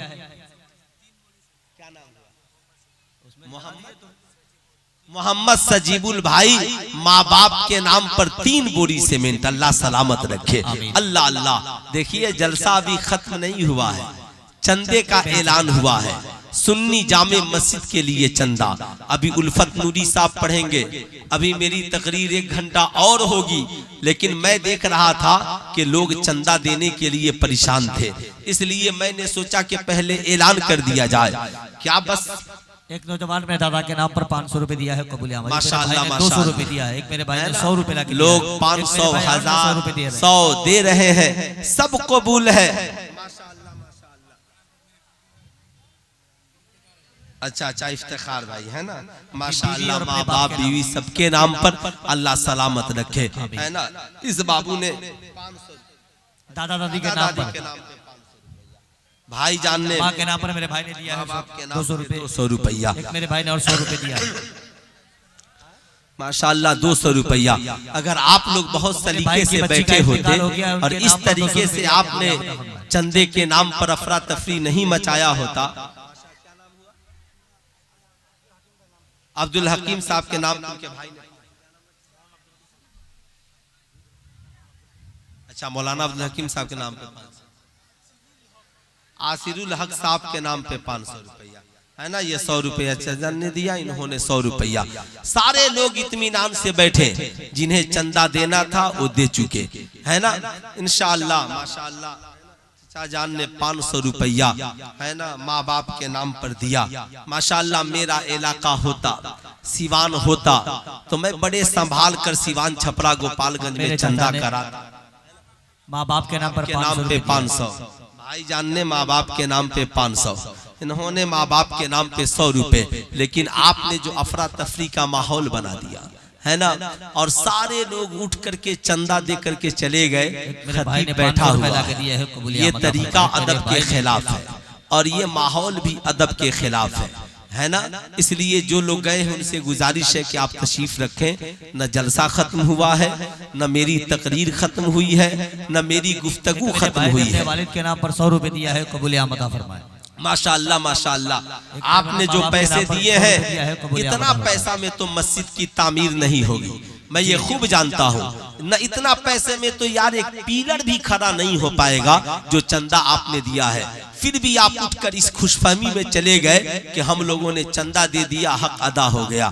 अगर मैं जानता ना कि आप लोग ये मुख्तसर सा चंदा दे करके उठ करके चले जाएंगे तो मैं चंदे का ऐलान नहीं करता। मगर मौलाना साहब किबला का हुक्म था, हजरत आप तो चंदा बहुत अच्छा कराते हैं। बेशक मैं चंदा कराता हूँ, लोग चंदा देते हैं, अल्लाह जिसे तौफीक देता है जरूर देता है। क्या इतनी बड़ी बस्ती है और लोग 500, 200, 100 रुपया देके और उन्होंने जेब झाड़ते हुए सड़क पे आप जाकर के खड़े हो गए? क्या मैं पूछना चाहता हूँ यही आपकी मेहमान नवाजी है कि आप तकरीर अभी खत्म भी नहीं हुई, मौलाना ने ऐलान किया जल्दी से 100, 200, उससे पहले कि मैं कहता कि कोई और 2100 दे, कोई और 2100 दे। आपने इंतजार नहीं किया, बल्कि आप अफरा तफरी में जल्दी जल्दी उठे और 100, 200 इसलिए आप जल्दी जल्दी देकर चले गए कि आप चाहते थे किसी तरीके से चंदा देने वालों में मेरा नाम लिखा जाए। मैं पूछना चाहता हूँ, आपके घर की तामीर होती है कि नहीं होती है? होती है ना। अकेले आप 10 लाख की बिल्डिंग बना लेते हो, अकेले आप 20 लाख की बिल्डिंग खड़ी कर लेते हो, अकेले आप 20 लाख की प्रॉपर्टी तैयार कर लेते हो। लेकिन जिस मस्जिद में करोड़ों रुपए खर्च हैं, उस मस्जिद में ये 500 का चंदा क्या? खोखा डांगी का हसीबुल भाई ने 2500 रुपए। कहाँ के? खोखा डांगी के हसीबुल भाई ने 2500 रुपया भेजा। ये कौन 2500 दिला? अल्लाह दिला रहा ना। बैठो ना भाई, जो लोग सड़क पे खड़े, अभी मेरी तकरीर खत्म नहीं हुई है, मैं तकरीर किया कहाँ हूँ। आप लोग बैठिए इत्मीनान से। जो लोग खड़े हैं ना, जरा करीब आ जाइए, मत दीजिएगा चंदा, मगर सुन तो लीजिए। आप ईमानदारी से बताएं, 10 लाख, 20 लाख, करोड़ों रुपए मस्जिद में लागत होगी, मगर ये 5000, 10,000 के चंदे से मस्जिद बन जाएगी? मैं क्या पूछता चाहता हूँ? नहीं। मैं जानता हूँ मौलाना साहब ने आपसे चंदे लिए होंगे, आपको गुस्सा आ रहा होगा कि मौलाना लोग वहां भी चंदा वसूलता है और यहाँ भी चंदा वसूलवाता है। मेरे दोस्त है ना, जो इंसान अच्छा है ना, चाची ने अपने शौहर के नाम पर है ना 100 रुपया दिया, अल्लाह सलामत रखे उनके शौहर को। अगर कब्र की जिंदगी में हो तो अल्लाह ताला बख्शिश और मगफिरत फरमाए, आमीन। है ना। याद रखें साहब, नहीं हमने क्या इंसाफ किया, 10 लाख की बिल्डिंग हमारी बनी, 20 लाख की बिल्डिंग हमारी बनी, क्या हम एक टेलर ईंट भी अपनी मस्जिद में नहीं लगा सकते? क्या 1000 ईंट की ईंट भी हम अपनी मस्जिद में नहीं लगा सकते? क्या एक पिलर हम अपने माँ बाप और खानदान के नाम पे मस्जिद में खड़ी नहीं कर सकते? क्या एक खिड़की का बोझ हम अपने माँ बाप के नाम पे मस्जिद में नहीं लगा सकते? एक बादशाह ने फैसला लिया कि मैं अकेले मस्जिद बनाऊंगा और किसी को इसमें शामिल नहीं होने दूंगा। बादशाह का फैसला था। बादशाह ने ऐलान कर दिया, लोगों मस्जिद की तामीर हो रही है, अकेले मैं बनाऊंगा, आप लोग नमाज के जरिया इसे आबाद करना। एक लकड़हारा उसी बस्ती में रहता था, रोजाना जंगल से लकड़ियां काटता लाकर बेचता। उसने मस्जिद बनाने की फजीलत सुन ली थी। कहा कि अल्लाह के नबी ने इरशाद फरमाया, जिसने रब की रज़ा के लिए मस्जिद की तामीर की, अल्लाह ताला वैसा ही महल उसे जन्नत में अता फरमाएगा। अब साहब ये नहीं है कि पूरी बिल्डिंग तामीर कर दी, किसी ने दीवार तामीर की, किसी ने खिड़की बना दी, किसी ने दरवाजा बना दिया, किसी ने मिंबर बना दिया, किसी ने मेहराब बना दिया। अच्छा एक बात समझ में नहीं, बहुत सारे लोग खड़े होकर इंतजार कर रहे हैं कि आखिर ये मौलवी साहब कब बोलेंगे, कब उठ कर जाएंगे। मैं हरगिज जाने वाला नहीं हूँ। जो लोग इधर उधर खड़े हैं, चाय वगैरह पी लिए हो, पान खा लिए हो, तो करीब से आकर के बैठ जाइए। अब आपसे चंदा नहीं मांगा जाएगा, ना ही आपसे कहा जाएगा 100 रुपया लेकर दौड़िए, 200 रुपया लेकर दौड़िए। आप खुद दौड़ रहे थे तो मैंने सोचा क्यों नहीं ऐलान कर दिया जाए, इसलिए कि आप लोग चंदा दे करके जाना चाहते हैं, इसलिए मैंने ऐलान कर दिया। वरना कमेटी वाले भी कहते कि लोग देना चाह रहे थे, मुफ्ती साहब ने वक्त से चंदा नहीं कराया या मौलाना साहब ने वक्त से चंदा नहीं मांगा। एक बात याद रखिए, उसके लिए ज़हनी तौर पे इंसान को तैयार होना पड़ता है। ये समझना पड़ता है मेरा जो कुछ भी है उसी खुदा का दिया हुआ है, जिस खुदा ने हमें पैदा किया है। जब बंदे के ज़हन में ये बात आ जाए ना, सारी दुनिया याद रखिएगा, आप जितनी दौलतें खर्च करते हो ना, किसी की रिटर्निंग नहीं है, मगर खुदा की राह में एक दोगे, अल्लाह तुझे 10 गुना अता कर देगा। साहब लकड़हारे ने सुन रखा था कि मैं मस्जिद बनाने की बड़ी फजीलत है, जो मस्जिद बनाता अल्लाह ताला वैसा ही जन्नत में महल अता फरमा देता है। अल्लाह अकबर। लकड़हारे ने सोचा कि मैं कैसे मस्जिद बना सकता हूँ, मैं तो बड़ा गरीब इंसान हूँ। उसने अपनी लकड़ियां काटी और लकड़ियों को बेचकर पैसे जमा किए, और जिस रास्ते से लकड़ियां काटने जंगल में जाता था, तो जहां से बादशाह की मस्जिद के लिए बादशाह ने ईंटें खरीदी थी, उसी, हाँ माशाअल्लाह हमारी माँ बहनें भी बैठी हैं, तो मैं गुजारिश करूंगा नौजवान जो जा रहे हैं, आप भी दिल खोलकर हिस्सा ले। आप सोना दे सकती हैं, चांदी दे सकती हैं, जेवर दे सकती हैं, पैसा दे सकती हैं। बता दीजिए इन मर्दों को कि देने का तरीका क्या है, और हम औरतें जब देने पर आते हैं तो क्या कुछ दे सकते हैं। याद रखिएगा, लकड़हारे ने उसी भट्टे से ईंट खरीदी जहां से मस्जिद के लिए ईंट आती थी, और लकड़हारा चला गया, जंगल में लकड़ियां काटी और लकड़ियों के बीच में उसने ईंट को भी रख लिया और अपनी गठरी को बांध लिया। जब लकड़हारा वापस पलट रहा था तो रास्ते में जहां पे मस्जिद की तामीर हो रही थी, बगल में मस्जिद की ईंटें रखी हुई थी। अल्लाह अकबर। जब ईंटें रखी थी ना, नूर आलम भाई मुंबई में है अपने अम्मी के नाम पर, माशाअल्लाह। नूर आलम भाई मुंबई से अपनी माँ के नाम पे 1000, अपने वालिद के नाम पे माशाअल्लाह। मोहम्मद गुलाम मुस्तफा अपने दादा दादी के नाम पर 500 रुपया माशाअल्लाह। देखिए इन औरतों ने भी 500, 100, 200, 50, 10, 20 सब दिए हैं, लेकिन वो भागी नहीं है। तो मर्दों से तो इस वक्त अच्छी वो औरतें हैं जो चंदा देकर भी इत्मीनान से बैठी हैं। लेकिन आपकी पोजीशन क्या, आधा घंटा बैठे चले गए। अभी हिंदुस्तान के इतने बड़े खतीब अल्लामा आसिफ रजा सैफी साहब को आपने बुलाया है, कौन सुनेगा उन्हें? आप लोग चले जाएंगे तो फिर उस अजीम खतीब अजीम स्कॉलर को कौन सुनेगा? याद रखिए, लकड़हारा था, इरादा बड़ा नेक था, बड़ी दिल में नेकी थी, बड़ा अजीम शख्स था। अल्लाह अकबर। चला और लकड़ियों के बीच में उसने ईंट को बांध रखा था, जहां पे बादशाह ने मस्जिद के लिए ईंटें रखवाई थी, वहां करीब पहुंचा और आहिस्ता से लकड़ियों के गिट्ठर को ढीला किया, लकड़ियां गिर गई। जब लकड़ियां बिखरी न तो ईंट भी गिर गई, और ईंट गिरकर उन ईंटों में मिल गई जहां बादशाह ने मस्जिद के लिए ईंटें रखवाई थी। अल्लाह अकबर। फिर लकड़हारा जल्दी से उस ईंट को ईंट में रखता है और अपनी लकड़ियों को बांध के सर पे रख के चल देता है। अल्हम्दुलिल्लाह मस्जिद की तामीर मुकम्मल हो गई। नमाज शुरू हुई। बादशाह ने ख्वाब में देखा कि मैं जन्नत में टहल रहा हूं और मेरे लिए आलीशान महल बनकर तैयार है और बगल में मेरी रियाया में लकड़हारा जो है उसके लिए भी एक बिल्डिंग बनकर तैयार है। बादशाह ने फरिश्तों से पूछा ये तो मेरे लिए, ये किसके लिए? कहा आपकी रियाया में एक लकड़हारा है, ये उसके लिए है। कहा अच्छा। बादशाह सुबह को बेदार हुआ, फजर की नमाज पढ़ी, उसके बाद वजीर से कहा जाओ और फला लकड़हारे को बुला कर लाओ। वजीर गया, लकड़हारे से कहा चलो बादशाह ने बुलाया है। लकड़हारा कांपता हुआ पहुंचा। कहा बादशाह सलामत, जान की खैर? कहा हाँ मैंने आपको बुलाया है, आप घबराए नहीं, ये बताएं मैंने मस्जिद की तामीर कराई, मैंने ख्वाब देखा और ख्वाब में मैंने ये देखा कि जन्नत में मेरे लिए महल तैयार है, मगर मेरे महल के बगल में एक और महल तैयार है जिसपे आपका नाम लिखा हुआ है। आप ये बताएं कि इस महल की तामीर की आखिर वजह क्या हो सकती है? उसने कहा बादशाह सलामत, आप पहले ये वादा करें कि आप मेरी जान की हिफाजत करेंगे। कहा हाँ बिल्कुल, आप बेफिक्र होकर के आप बताएं। लकड़हारे ने कहा हुजूर मैंने सुना था जो मस्जिद की तामीर करता है अल्लाह ताला जन्नत में उसके लिए महल तामीर करा देता है।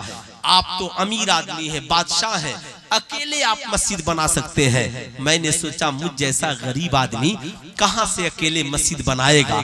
मैं लकड़ियां काटता हूं। मैंने लकड़ियां बेची और एक ईंट उसी भट्टे से खरीदी जहां से आप ईंटें लेते हैं और मैंने उस ईंट को आपकी ईंट में मिला दिया। इस तरीके से आपकी मस्जिद की तामीर में मेरी एक ईंट लग गई और अल्लाह ने मेरे लिए भी जन्नत में एक महल तामीर फरमा दिया। बादशाह को अफसोस हुआ कि काश अगर मैं अपने हर मुसलमान भाई से एक एक ईंट मांग कर लगा दिया होता तो मैं भी जन्नत में होता और सब के सब मेरी रियाया भी जन्नत में होती। याद रखिएगा चंदा करने का मकसद हरगिज ये नहीं है। इसलिए जो लोग दूर दूर बैठे हैं, अगर आप लोग सुनना चाहते हैं तो जरा सा करीब आ जाइए। माँ बाप के नाम पर आपने चंदे बहुत दिए, माँ बाप के नाम पे थोड़ा सा करीब हो जाइए। जलसे के माहौल को अच्छा कीजिए, जरा माहौल को पाकीज़ा बनाइए, जरा करीब हो जाइए। बूढ़े लोगों से भी कहूंगा थोड़ी सी जो मजमा था, जो शबाब था, जो जवानी थी, जिसे आप चंदे की वजह से आप कंट्रोल नहीं कर पाए, मैं अपनी हर माँ से कहूंगा नमीरुद्दीन साहब माँ बाप के नाम पर 3 बोरी सीमेंट देंगे। माशाअल्लाह माशाअल्लाह, आपने इतने बड़े शायर इस्लाम उल्फत नूरी को बुलाया है। आपको अभी उन्हें समाअत करनी है, उन्हें समाअत करने का शर्फ हासिल करना है। मेरे दोस्त ये जिंदगी क्या है? ये जिंदगी चंद रोजा है। दुनिया से जाना सबको है, कोई न हीरा चांदी लेकर जाएगा, न कोई हीरे जवाहरात लेकर जाएगा। सारे बैंक बैलेंस प्रॉपर्टी यहीं रह जाएंगे। आज हम जिस बिखरे हुए समाज में जी रहे हैं, जिस बिखरे हुए माहौल में जी रहे हैं, याद रखिएगा हम गौसे खाजा के मानने वाले हैं, हम बुजुर्गाने दीन के मानने वाले हैं। अल्लाह कुरान में फरमाता है ना, नहा नफ्स अनिल हवा फ़इन्नल जन्नता हियल मावा। जिसने अपने नफ्स को ख्वाहिशात से रोक लिया उसका ठिकाना जन्नतुल फिरदौस है। जन्नत की बहारें उसके लिए है। हम अपने नफ्स को कंट्रोल नहीं कर पाते, रोक नहीं पाते। हमारा नफ्स कह रहा है जलसे से उठो चलो, कब तक इस मौलवी की तकरीर सुनते रहेंगे? जलसे से उठो चलो, अब मजा नहीं आ रहा। ये सब आपका नफ्स बोल रहा है। इस्लाम की बात हो मजा नहीं आए, खुदा का घर बनने के लिए चंदा हो और चंदा देकर हम उठ करके चले जाएं, ये कहाँ का इंसाफ है? ये तो साहब याद रखिएगा, ये आपने जो आज इखलाक पेश किया, किरदार पेश किया, मैं कभी जिंदगी में नहीं भूल सकता। और जब इस इलाके में आऊंगा कोई चंदा करने के लिए कहेगा तो पहले मैं पूछ लूंगा चंदा करना है कहाँ, तो मैं आपके जलसे में नहीं आऊंगा। वजह यह है, पूछेगा क्यों नहीं, कहा मैं कहूंगा भाई मेरे बस की बात नहीं है, वहां चंदा करके लोगों को रोक लेना। आप पहले भी रुकना नहीं चाहते, कोई बूढ़ा कोई जवान, क्या तमाशा है मियाँ। आज हमारी कौम की जो हालत है, बुरी पोजीशन, उसकी सबसे बड़ी वजह यह है, जब आप मुझे नहीं सुन रहे हो तो मस्जिद में अपने आलिम को क्या सुनते होगे। आप तो कहते होगे साहब आप मुसलमानों का हाल ये है, जुमे का खुतबा शुरू होगा तो ये मोटरसाइकिल जल्दी से लगा के दौड़कर मस्जिद में जाएगा, क्या पता सही से गुस्ल भी करता है कि नहीं, सही से वुजू भी करता है कि नहीं, मस्जिद में दौड़कर पहुंचता है। आजकल लोग कहते हैं मौलाना साहब की तकरीर से क्या असर हुआ। मैं पूछना चाहता, एक हफ्ता बैठकर फिल्म देखोगे, गाना सुनोगे, मोबाइल चलाओगे, बेहयाई बुराई देखोगे और जुमा में 10 मिनट की तकरीर से कहते हो इनकलाब क्यों नहीं आता है। तो 10 मिनट जो तकरीर तो तुमने हफ्ते में सुनी, तो उस 10 मिनट का असर होगा या एक हफ्ता जो गाना सुनता रहा उसका असर होगा, एक हफ्ता जो फिल्में देखता रहा उसका असर होगा, एक हफ्ता जो मूवीज देखता रहा उसका असर होगा। क्या ये हकीकत नहीं है कि साहब आप ईमानदारी से बताएं, ये पबजी खेलने वाला गेम खेलते खेलते प्यार हो गया, अमेरिका से लड़की कराची पहुंची और शादी कर ली। अजीब इत्तेफाक, ऑनलाइन प्यार, ऑनलाइन शादी, ऑनलाइन गेम, बड़ी दिलचस्पी, लोगों को बहुत मजा। मैं आपसे पूछना चाहता हूं, आज हमारी कौम तालीम में पीछे क्यों है? क्यों हमारी कौम के बच्चे सड़कों पे नहीं दौड़ रहे हैं? क्यों हमारी कौम के बच्चों को तालीम याफ्ता कौन बनाएगा? गौसे आजम का लंगर हम खाते हैं, बड़े पीर दस्तगीर का फातिहा हम कराते हैं, आला हजरत के नाम का नारा हम लगाते हैं, सरकार मखदूम अशरफ के नाम का नारा हम लगाते हैं। सरकार मखदूम अशरफ के वालिद गिरामी ने सिमनाक में जब हुकूमत की तो 1000 मदरसे बनवाए थे, 1000। वजह सिर्फ ये ताकि हमारी कौम के बच्चे जाहिल नहीं रहे। याद रखिएगा, सरकार बड़े पीर दस्तगीर 18 साल की उम्र में पढ़ने के लिए गए। आज हमारी कौम के बच्चों को थोड़ी सी परेशानी हो जाए ना, तालीम छोड़कर भाग जाते हैं, मदरसा छोड़कर चल देते हैं, बड़े बड़े कॉलेज यूनिवर्सिटी से तालीम छोड़कर भागकर अपने घरों को चले जाते हैं। मैं आपसे पूछना चाहता हूं, ये कौन सा आपका प्यार है? ये कौन सा आपका मिजाज है? ये कौन सी आपकी जिंदगी है? ये कौन सी आपकी बंदगी है? सरकार बड़े पीर दस्तगीर की जिंदगी नहीं मालूम क्या? आजकल लोग कहते हैं मौलाना साहब मेरा बेटा नेक हो जाए ताबीज लिख दीजिए, मेरी बेटी नेक हो जाए। अरे बेटा भी नेक होगा, बेटी भी नेक होगी, शर्त यह है कि माँ बाप पहले नेक हो जाए। इंशाअल्लाह जब चमन अच्छा होगा ना तो खिलने वाले गुलाब भी अच्छे होंगे। अब बाप लॉटरी खेलता हो, बाप शराब पीता हो, चरस अफीम गांजा पीता हो, हीरोइन पीता हो, माँ बैठकर दिन दिन भर मूवी और फिल्में देखती हो और दुआ करे बेटी राबिया बसरिया हो जाए और बेटा इमाम हुसैन का गुलाम हो जाए। ऐसा नहीं होगा। सरकार गौसे आजम के वालिदे गिरामी साहब याद रखे 12 साल अब्दुल्ला सोमई के बागीचे में खिदमत करते रहे। 3 बोरी नजीमुल बाबू ने माँ के नाम पर 3 बोरी सीमेंट देने का वादा किया और 100 रुपया भी दिया। चंदे का ऐलान हो गया, चंदा सुबह तक होगा, है ना। जब तक मस्जिद की तामीर नहीं चंदा होगा। खुदा का घर है, जो खुदा जमीन बना सकता, आसमान बना सकता है, वो मस्जिद भी बनवा देगा, यकीन रखिए। लेकिन आपने जो अंजाम इस जलसे को पहुंचाया या आपने जो सलूक पेश किया, ये साहब कल खुदा के यहाँ मुंह आपको दिखाना है। सबको अपना हिसाब देना है। हमने तो चंदा मांगा था, ये नहीं कहा था कि आप लोग जलसे से उठ करके चले जाइए या उठ करके भाग जाइएगा, नहीं, ये तो मैंने तस्वूर में भी नहीं सोचा था। सरकार बड़े पीर दस्तगीर के वालिदे गिरामी अब्दुल्ला सोमई 12 साल बागीचे में खिदमत करते रहे। साहब उनकी वालिदा बचपन से जवानी तक किसी गैर की तरफ निगाहें उठाकर न देखी। शादी के बाद चमन में जो अजीम बेटा पैदा हुआ, वो सिर्फ गौस नहीं बना, सबसे पहले माँ ने पेट में ही 15 पारा का हाफिज कुरान बनाया और बेटा वली कामिल पैदा हुआ और फिर तरबियत का असर हुआ कि गौसे जमाना बना है। याद रखिएगा, बेटे ने जब कहा माँ,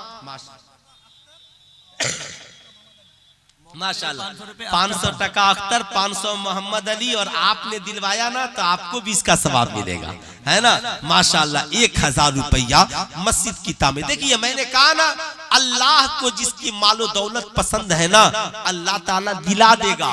कोई मुंबई क्या, अमेरिका से लोग चंदा देंगे, अफ्रीका से देंगे। आपकी बस्ती के लोग जहां जहां होंगे या जहां जहां अल्लाह ताला जिसे जिसे तौफीक देगा, वो मस्जिद की तामीर में हिस्सा लेगा। हर वो मुसलमान हिस्सा लेगा जिसका ये अकीदा है कि हमें अल्लाह ने पैदा किया है, वही हमें रोजी देता है, तो फिर उसके घर में देने में हमें क्या जाता है। हम तो उसके घर में देंगे तो अल्लाह और हमें देगा। देगा कि नहीं देगा? बोलिए, हाथ उठाकर देगा कि नहीं देगा? देगा ना। जानते हैं जब कभी हालात बिगड़े ना, तो एक शेर पढ़ा कीजिए, मैं भी पढ़ता हूं कि गम सभी है तो तस्कीन में ढल जाते हैं। गम सभी है तो तस्कीन में ढल जाते हैं।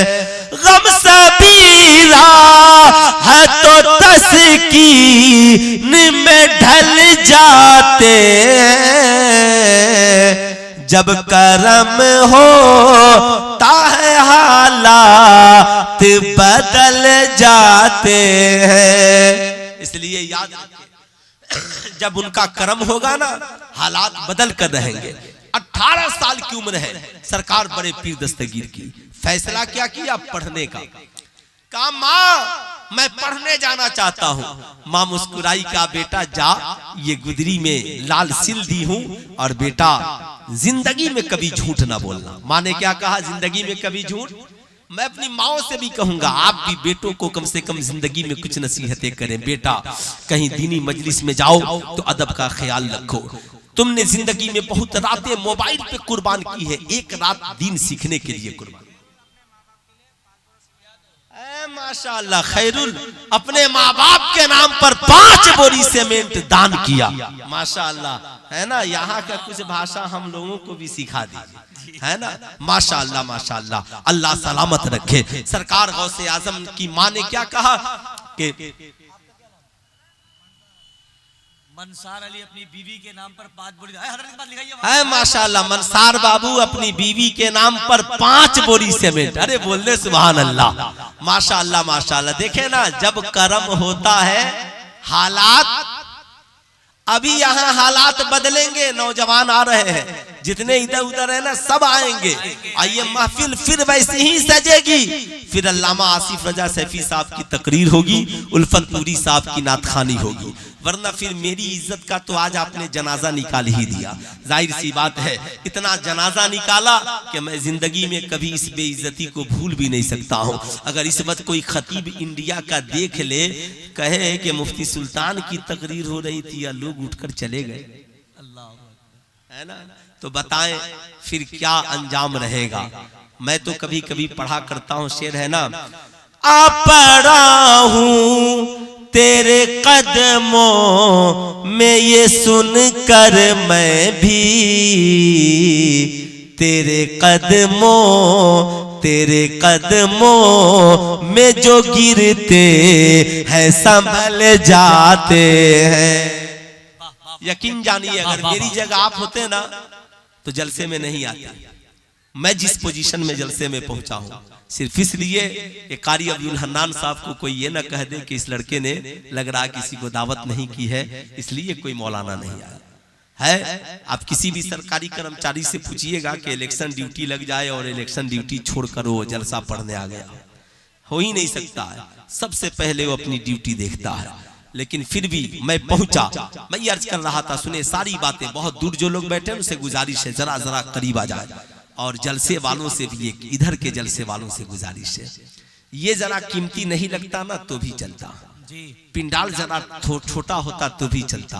खुदारा इज्जत आने वालों की भी इज्जत कीजिए, और आइंदा जब जलसा कराइए तो कुर्सियों का इंतजाम कीजिए, और नहीं तो कम से कम बैठने के लिए बेहतरीन कालीन बिछवाइए, ताकि लोग आए तो अच्छा से बैठे। आपने सही से इसकी कटाई भी नहीं कराई और लोगों को बैठने के लिए कह दिया। मैं पूछना चाहता हूं कि खुद कमेटी वाले, है ना, बुरा मत मानिएगा, मैं भी आलिम हूं। हुजूर ने क्या फरमाया, जो अपने लिए पसंद करो अपने भाई के लिए पसंद करो। मैं वहां बैठूंगा, आप मुझे बैठाइएगा वहां, तो जब मुझको वहां बैठना अच्छा नहीं लगता तो मैं अपने भाइयों को वहां कैसे बैठाऊंगा, कैसे मैं अपनी मोमिना बहनों को वहां पे बैठाऊंगा।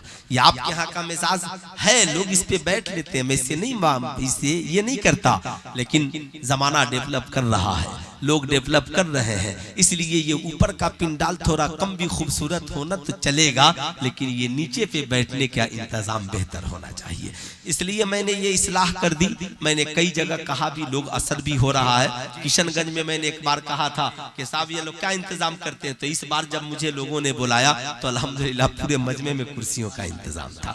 मैंने कहा आप इतना पैसा पिंडाल में लगाते, एक पिंडाल कम ही कर दो, लेकिन सबको कुर्सियां दो, इसलिए कि अब बेचारे नौजवान, महंगा कपड़ा, कीमती, अब वो माहौल नहीं रह गया। थोड़ा समझिए, हर स्कूल में बेंच और डेस्क लग गया है, लग गया कि नहीं लग गया है। पढ़ने का कितना अच्छा इंतजाम। सरकार बड़े पीर दस्तगीर की एक सीरत सुनाता हूँ नौजवान लड़के और लड़कियों के लिए, गौर से सुनिएगा। अच्छा देखिएगा आप लोग, स्कूलों में उस्ताद का कोई अदब है? नहीं ना, बच्चे गालियां देते हैं मारा पीटी करने के लिए, लेकिन नहीं, ऐसा नहीं है। माहौल बनाइएगा तो बनेगा। मेरे यहाँ तो गैर मुस्लिम बच्चे अगर आपको मुझे देखते हैं, आपको देखेंगे, सलाम करेंगे तो आपको पता नहीं चलेगा। शर्त ये कि आपको माहौल बनाएं। मालूम है इमाम आजम अबू हनीफा, जिनके हम लोग मुक़ल्लिद हैं, उनके उस्ताद हजरत अल्लामा हम्माद अली रहमा व रिजवान, 7 गली के बाद उनका मकान था। कितनी गली के बाद? 7 गली। कितनी गली के बाद? एक बार हाथ उठा के प्यार से बोल दे, कितनी गली के बाद? 7 गली के बाद उनका मकान था। पांव अपना उस्ताद के मकान की तरफ नहीं फैलाते थे।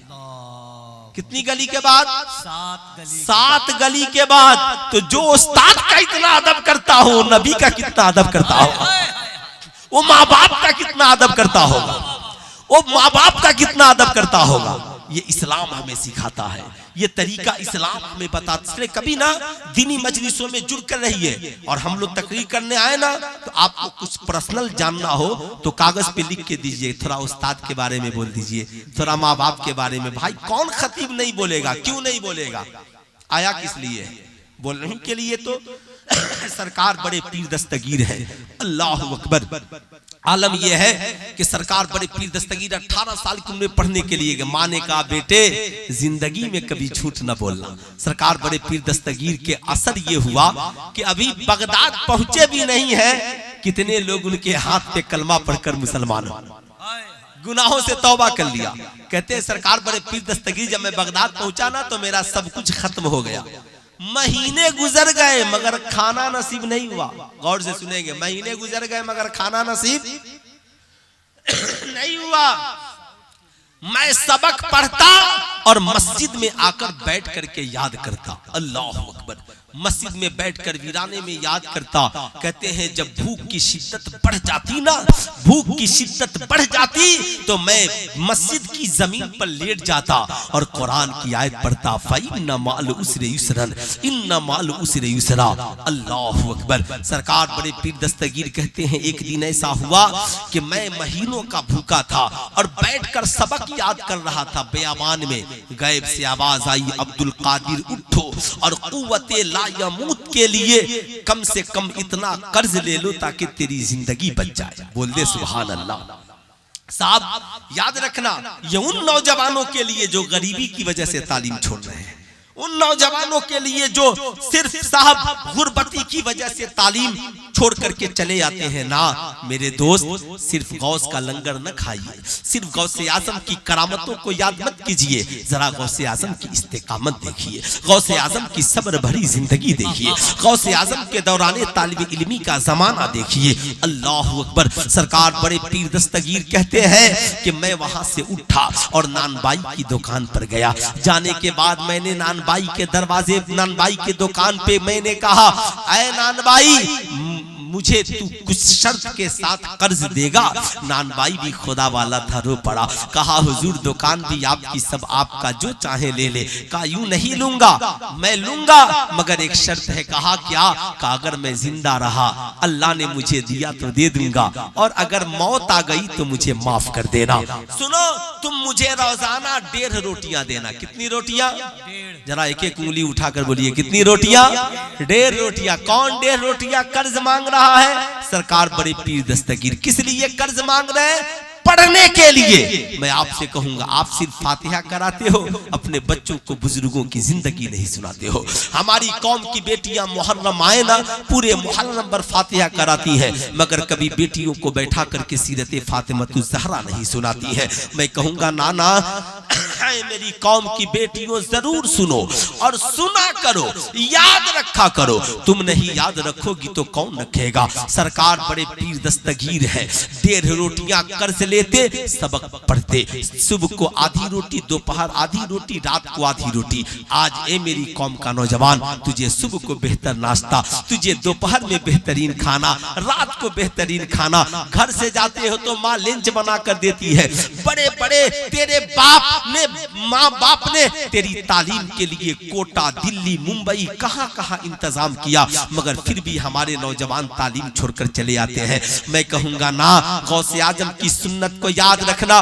मालूम है ये 1.5 रोटियां कर्ज लेकर पढ़ने वाला अब्दुल कादिर जब पढ़कर बना है तो सिर्फ आलिम नहीं आलिमों का इमाम बन गया है, वली नहीं वलियों का इमाम बना है, मुफस्सिर नहीं इमामुल मुफस्सिरीन बना है, मुहद्दिस नहीं इमामुल मुहद्दिसीन बना है, मुफ्ती ही नहीं अपने वक्त का मुफ्ती आजम बना है। अल्लाह अकबर। सरकार बड़े पीर दस्तगीर कहते हैं कि मैं 1000 उलूम फनून के जानने वाला हूँ। सरकार बड़े पीर दस्तगीर ऐलान करते हैं मेरा कदम तमाम वलियों की गर्दन पर। तो बरेली शरीफ से शहजादे आला हजरत यूं पुकारते हैं, खिला मेरे दिल की कली गौसे आजम, मिटा कल्ब की बेकली गौसे आजम, ये दिल ये जिगर है ये सर और आंखें, जहां चाहो रखो कदम गौसे आजम। सरकार बड़े पीर दस्तगीर ऐलान फरमाते हैं मुरीदी ला तखफ, ऐ मेरे मुरीद खौफ न कर। मैं पूरी दुनिया को ऐसे देखता हूँ जैसे एक इंसान अपनी हथेली पे सरसों के दाने को देखा करता है। मेरा मुरीद जहां से पुकारे मैं मदद के लिए आता हूँ। सरकार बड़े पीर दस्तगीर पढ़कर पढ़ाने के लिए आए। आलम ये था बादशाह उनसे कांपता, वजीर उनसे कांपते, रियाया उनके पीछे दौड़ती। बादशाह ने एक रोज कहा हुजूर आधी हुकूमत आप ले ले और आधी हुकूमत मुझे दे। ये कौन सा खौफ था? ये उनके इल्म का खौफ था। इसलिए नौजवानों समाज में जाहिल बनकर के मत रहना। आधी रोटी खाना मगर जरूर पढ़ना, भूखे रहना मगर पढ़ना, कर्ज रोटियां लेकर पढ़नी पड़े मगर पढ़ना, तालीम छोड़ करके मत भागना। चाहते हो समाज में इज्जत मिले तो पढ़ो, समाज में वकार मिले पढ़ो। मैं पूछना चाहता हूं कब तक मजबूरी की जिंदगी जीते रहोगे? आप इस वक्त पूरे बिहार में, हिंदुस्तान में आला तालीम का इंतजाम है। अगर आप ब्रिलियंट हो तो क्या, मैं पूछना चाहता हूं पटना के हज भवन में मुसलमानों के यूपीएससी और बीपीएससी के इम्तिहान की तैयारी नहीं कराई जाती है? करोड़ों तंजीमें काम नहीं कर रही है? मैं आपसे कहता हूं एक तंजीम बनाओ, अमीरों से राब्ता करो, अपने इलाके के नेताओं से कहो विधायक जी सड़क कमजोर रही तो चली, सड़क कमजोर भी रहे तो काम चलेगा। विधायक जी एजुकेशन पॉइंट दीजिए, हमारे यहाँ एक ऐसा टीचर ला दीजिए जो बच्चों को दौड़ना सिखाए, बच्चों को रनिंग सिखाए। हमारे यहाँ एक एजुकेशन पॉइंट कायम कीजिए कटिहार जिले में, जहाँ पे बच्चों के यूपीएससी बीपीएससी की तैयारी हो। आपके यहाँ मेडिकल कॉलेज कटिहार में है, यहाँ पे इतने बड़े, और ये आपका इलाका, इसलिए आप लोग इसका फायदा उठाइए भरपूर। मैं पूछना चाहता हूँ ईमानदारी से बताइए, बुरा मत मानिएगा, ये जितनी मेरी माए बहनें बैठी और आप लोग बैठे हैं, हर घर में जितनी औरतें हैं, ईमानदारी से बताएं, अगर सारे मुसलमान ईमानदारी से ज़कात निकाल दें तो मैं कहता हूं ना कि पूरी कम्युनिटी का फायदा हो जाएगा, पूरी कमेटी का फायदा, पूरी बरादरी का फायदा हो जाएगा। आप ईमानदारी से बताएं, है कोई औरत जिसके पास 1-1.5 लाख का जेवर नहीं होगा? कोई ऐसी औरत होगी जिसके पास 1 लाख का जेवर नहीं हो? अगर 500 मुसलमानों की बस्ती है और अगर 500 औरतें हैं और 500 लाख का जेवर है, तो आप हर औरत पे 2,500 रुपया ज़कात जोड़ लीजिए, जोड़िए कई करोड़ ज़कात हो रहे हैं। आपका ज़हन उधर नहीं जाता होगा, या हो सकता है आपके आलिम साहब जुमा में इस मौजू पे खिताब नहीं करते होंगे, लेकिन आप जोड़िए। और मैं उलमा से भी कहूंगा इन औरतों को तनकीन कीजिए, ज़कात निकालो, हिसाब बनाइए और उस पैसे से अपने ही मोहल्ले में एजुकेशन पॉइंट कायम कीजिए। है ना, बच्चियों को बाहिजाब पढ़ी लिखी लड़की को लाकर बच्चियों को जो सिखाना है सिखलाइए, सिलाई से जो बनाना हो, यानी तालीम से जुड़िए। कम से कम ये टारगेट हो कि गांव के 500 नौजवान हैं तो 50-100 पुलिस में चले जाएं, 50-100 कंपाउंडर बन जाएं, बिजनेसमैन बन जाए, कुछ बच्चे डॉक्टर इंजीनियर बन जाए और कुछ बच्चे हमारी जमात के बेहतरीन आलिम बन जाए, है ना। याद रखिएगा, एक अच्छा समाज को जीवित और जिंदा रखने के लिए अच्छे डॉक्टर की भी जरूरत है, अच्छे प्रोफेसर की भी जरूरत है, अच्छे इंजीनियर की भी जरूरत है। वैसे ही समाज को जिंदा रखने के लिए अच्छे आलिम की भी जरूरत है, अच्छे आलिम की भी। इतने बड़े आलिम सरकार गौसे आजम, एक दिन उनके नफ्स ने कहा, गौर से सुनिएगा, हम लोग तो सिर्फ वलियों के मानने वाले हैं ना, उनके नक्शे कदम पे कब चलेंगे, उनके तरीके पे कब चलेंगे। सरकार बड़े पीर दस्तगीर नफ्स से कैसे मुकाबला करते थे। हम तो सिर्फ नफ्स के पैरोकार हैं। नफ्स कहे खाओ तो खाएंगे, नफ्स कहे ये पियो तो पिएंगे, नफ्स कहे सो जाओ तो हम सो जाएंगे, नफ्स कहे ये काम तो हम ये काम करेंगे। याद रखिएगा साहब, सरकार बड़े पीर दस्तगीर के नफ्स ने एक दिन कहा, अब्दुल कादिर थोड़ी देर खाकर आराम कर लो और फिर उठना तो खुदा की इबादत करना। सरकार बड़े पीर दस्तगीर नाराज हो गए और कहा, है नफ्स तू मुझे सुलाना चाहता है। ईमानदारी से बताएं, कभी आपने अपने नफ्स को डांटा है? नहीं डांटा ना। हम कहां डांटते हैं, हम मसलक आला हजरत का नारा लगाते हैं। ईमानदारी से बताएं, आला हजरत से किसी ने पूछा, हुजूर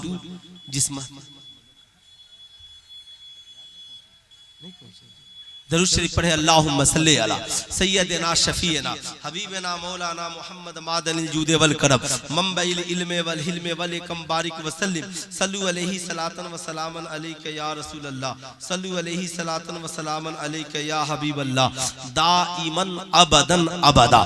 ऐ मेरी कौम के शहजादों, याद रखना जिंदगी में सरकार बड़े पीर दस्तगीर हैं। अल्लाहु अकबर कहते हैं अपने नफ्स से, ऐ नफ्स ठहर, ऐ नफ्स ठहर, तू अब्दुल कादिर को सुलाना चाहता है। अब्दुल कादिर सोएगा नहीं। सरकार बड़े पीर दस्तगीर ने नफ्स को डांटा और एक पांव पर खड़े हो गए। बोल दे सुभान अल्लाह। कितने पांव पे खड़े हो गए? एक पांव पर खड़े हो गए और खड़े होकर सरकार बड़े पीर दस्तगीर ने पूरी रात में एक खत्म कुरान की तिलावत कर। कितनी खत्म? एक खत्म। फज्र की आजान हुई। मैं अपनी कौम के नौजवानों से ये नहीं कहना चाहता कि आप भी एक पांव पे खड़े होकर एक खत्म कुरान की तिलावत करो। मैं ये नहीं कहता कि तुम भी 40 साल ऐशा की वजू से फज्र की नमाज पढ़ो, लेकिन सुल्तान रजा ये जरूर कहेगा, एक खत्म कुरान नहीं कर सकते, ऐशा की वजू से फज्र की नमाज नहीं पढ़ सकते, कम से कम इतना तो कर सकते हो कि 5 वक्ता नमाजी बन जाओ, कुरान पढ़ने वाले बन जाओ, वक्त से अपनी किताबों को पढ़ने वाले बन जाओ, अपने सिलेबस को पढ़ने वाले बन जाओ। दुनियावी तालीम स्कूल में हासिल करो जो उसका वक्त है, बाकी तालीम उलमाए किराम से 1 घंटा असर से मगरिब पढ़ो, खूब पढ़ो, रात भर अपनी किताबों का अध्ययन व मुताला करो। आपसे मैं पूछना चाहता हूँ, बेचारे ये जो नौजवान बैठे हैं, ईमानदारी से बताएं, हुजूर सल्लल्लाहु अलैहि वसल्लम का साथी आसमान से जमीन पर कौन बन करके आया? कुरान कहता है, कद जाअकुम मिनल्लाहि नूरुम व किताबुम मुबीन, तहकीक के आ गया तुम्हारी जानिब अल्लाह की तरफ से नूर और एक रोशन किताब। यानी नबी का साथी जो आसमान से जमीन पर बनकर आया वो कुरान बनकर के आया है, किताब नबी का साथी बनकर के आया है। इसलिए आप भी अपनी जिंदगी का साथी किताब को बनाओ। मैं अपनी कौम की बेटियों से भी कहूंगा, आप भी अपनी जिंदगी का साथी कुरान को बनाना। जब कुरान को आप अपना साथी बनाएंगे, कुरान बताएगा हलाल क्या है, हराम क्या है, अच्छा क्या है, बुरा क्या है,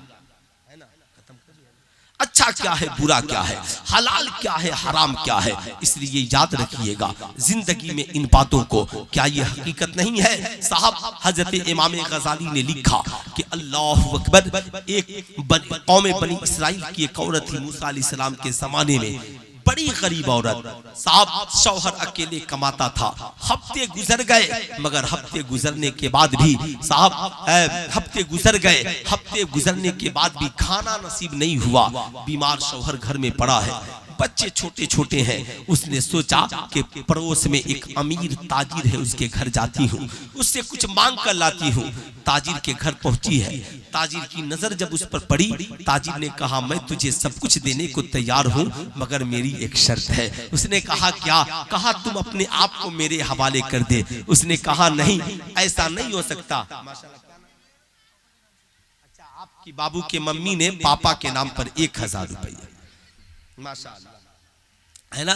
मैं ये अर्ज कर रहा था, अल्लाह अकबर। उस औरत ने कहा कि सुनो, बड़ी मुश्किल से मेरी ये इज्जत बची है, मैं ये नहीं कर सकती। वापिस पलट आई। जब घर गई ना, बीमार शौहर पड़ा है, छोटे छोटे बच्चे पड़े हैं। उनकी प्यास को देखकर औरत मजबूर हो गई, वापिस पलटी। जाकर के उसने ताजिर से कहा, ताजिर देख मैं गरीब हूँ, मेरे पास इसके अलावा कुछ नहीं, मेरे बच्चे भूखे हैं। ठीक है, तू मेरी इज्जत ले ले, मगर मेरे बच्चों के लिए कुछ खाना दे दे। तन्हाई का मामला है।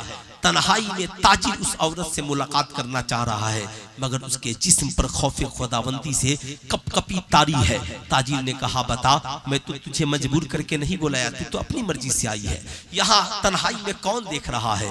औरत रो पड़ी, बोली, ये नादान, ये नहीं मालूम जो इज्जत मेरी बची थी ना, खौफे खुदावंदी से रो रही हूँ, कोई देखे न देखे, खुदा तो देख रहा है। जब इतना सुनना था ना, ताजिर रो पड़ा। कहा, ए औरत, इस गरीबी में खुदा का तुझे इतना खौफ है तो अमीरी में मुझे खुदा का कितना खौफ होना चाहिए, अमीरी में मुझे खुदा का कितना खौफ होना चाहिए।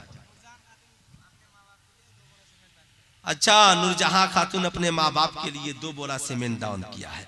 माशाअल्लाह माशाअल्लाह। मेरी कौम के शहजादों सुनो, उस औरत ने जब कहा ना, तो उस ताजिर कांप गया। उसने कहा, ए बहन, तेरा शुक्रिया, तूने मुझे खुदा से डरना सिखा दिया, तूने मुझे खुदा से डरना सिखा दिया। फौरन अलग हुआ और उसे राशन सारी चीजें देकर वापस किया। कहा, बहन, जब तक जिंदा रहना, ये तेरा भाई तेरे लिए दरवाजा खोल दिया है, हर रोज राशन ले जाना, तेरे बच्चे भूखे न रहे, तेरा शौहर भूखा न रहे। घर चली गई, जाने के बाद सबको खिलाती है, खुदा का शुक्र अदा करती है, मुसल्ला बिछाकर दुआ करती है, मालिको मौला, ताजिर बड़ा गुनहगार है, लेकिन मौला सिर्फ तेरी वजह से उसने मुझे छोड़ दिया, तू उसके गुनाहों को माफ कर दे और उसे साहबे ईमान बनाते हुए जन्नत में जगह अता कर दे। हजरत मूसा अलैहिस्सलाम पे वही का नुज़ुल होता, मूसा जा और जाकर ताजिर से कह दे, खुदा ने तेरी सारी खताओं को माफ कर दिया, तुझे जन्नत अता फरमा दी, तूने मेरी बंदी के साथ जो सलूक किया उसके बदले में अल्लाह ने तुझे जन्नत अता कर दी। हजरत मूसा अलैहिस्सलाम उस ताजिर के दुकान पर गए, कहा, ए ताजिर, अल्लाह ने तेरी खताओं को माफ कर दिया और तेरा ठिकाना जन्नत में अता कर दिया। इतना सुनना था, ताजिर मारे खुशी के मचल गया।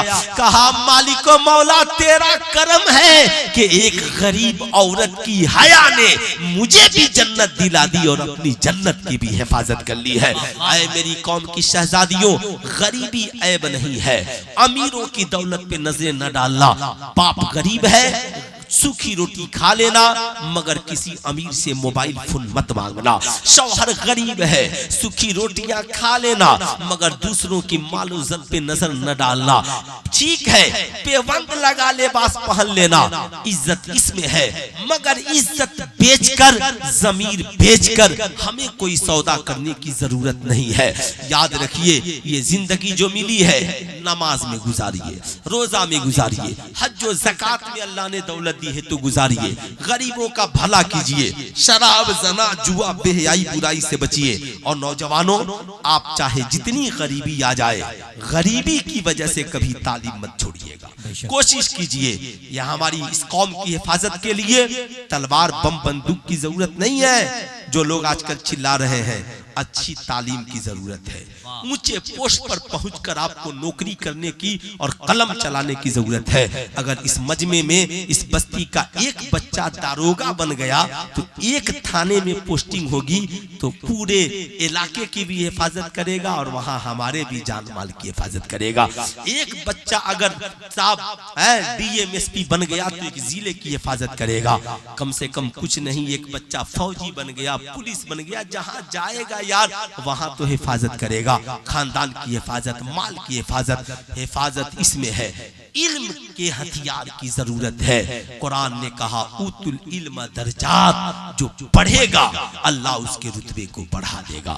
हल यस्तविल लजीना यालमून वल लजीना ला यालमून, तुम क्या समझते हो पढ़े लिखे और जाहिल दोनों बराबर हैं? ऐसा नहीं हो सकता। अल्लाह ने इल्म वालों के रुतबे को बढ़ा दिया है। मालिक व मौला की बारगाह में दुआ है अल्लाह रब्बुल इज्जत हमें और आपको कहने सुनने से ज्यादा अमल की तौफीक अता फरमाए। पूरा मजमा मिलकर पढ़ लीजिए अस्तगफिरुल्लाह रब्बी मिन कुल्लि ज़ंबी व अतूबु इलैहि। पढ़ लीजिए ला इलाहा इल्लल्लाह मुहम्मद रसूलुल्लाह। दोस्तों ये थे खतीब अहले सुन्नत आलिम नबी कौम मिल्लत असीर के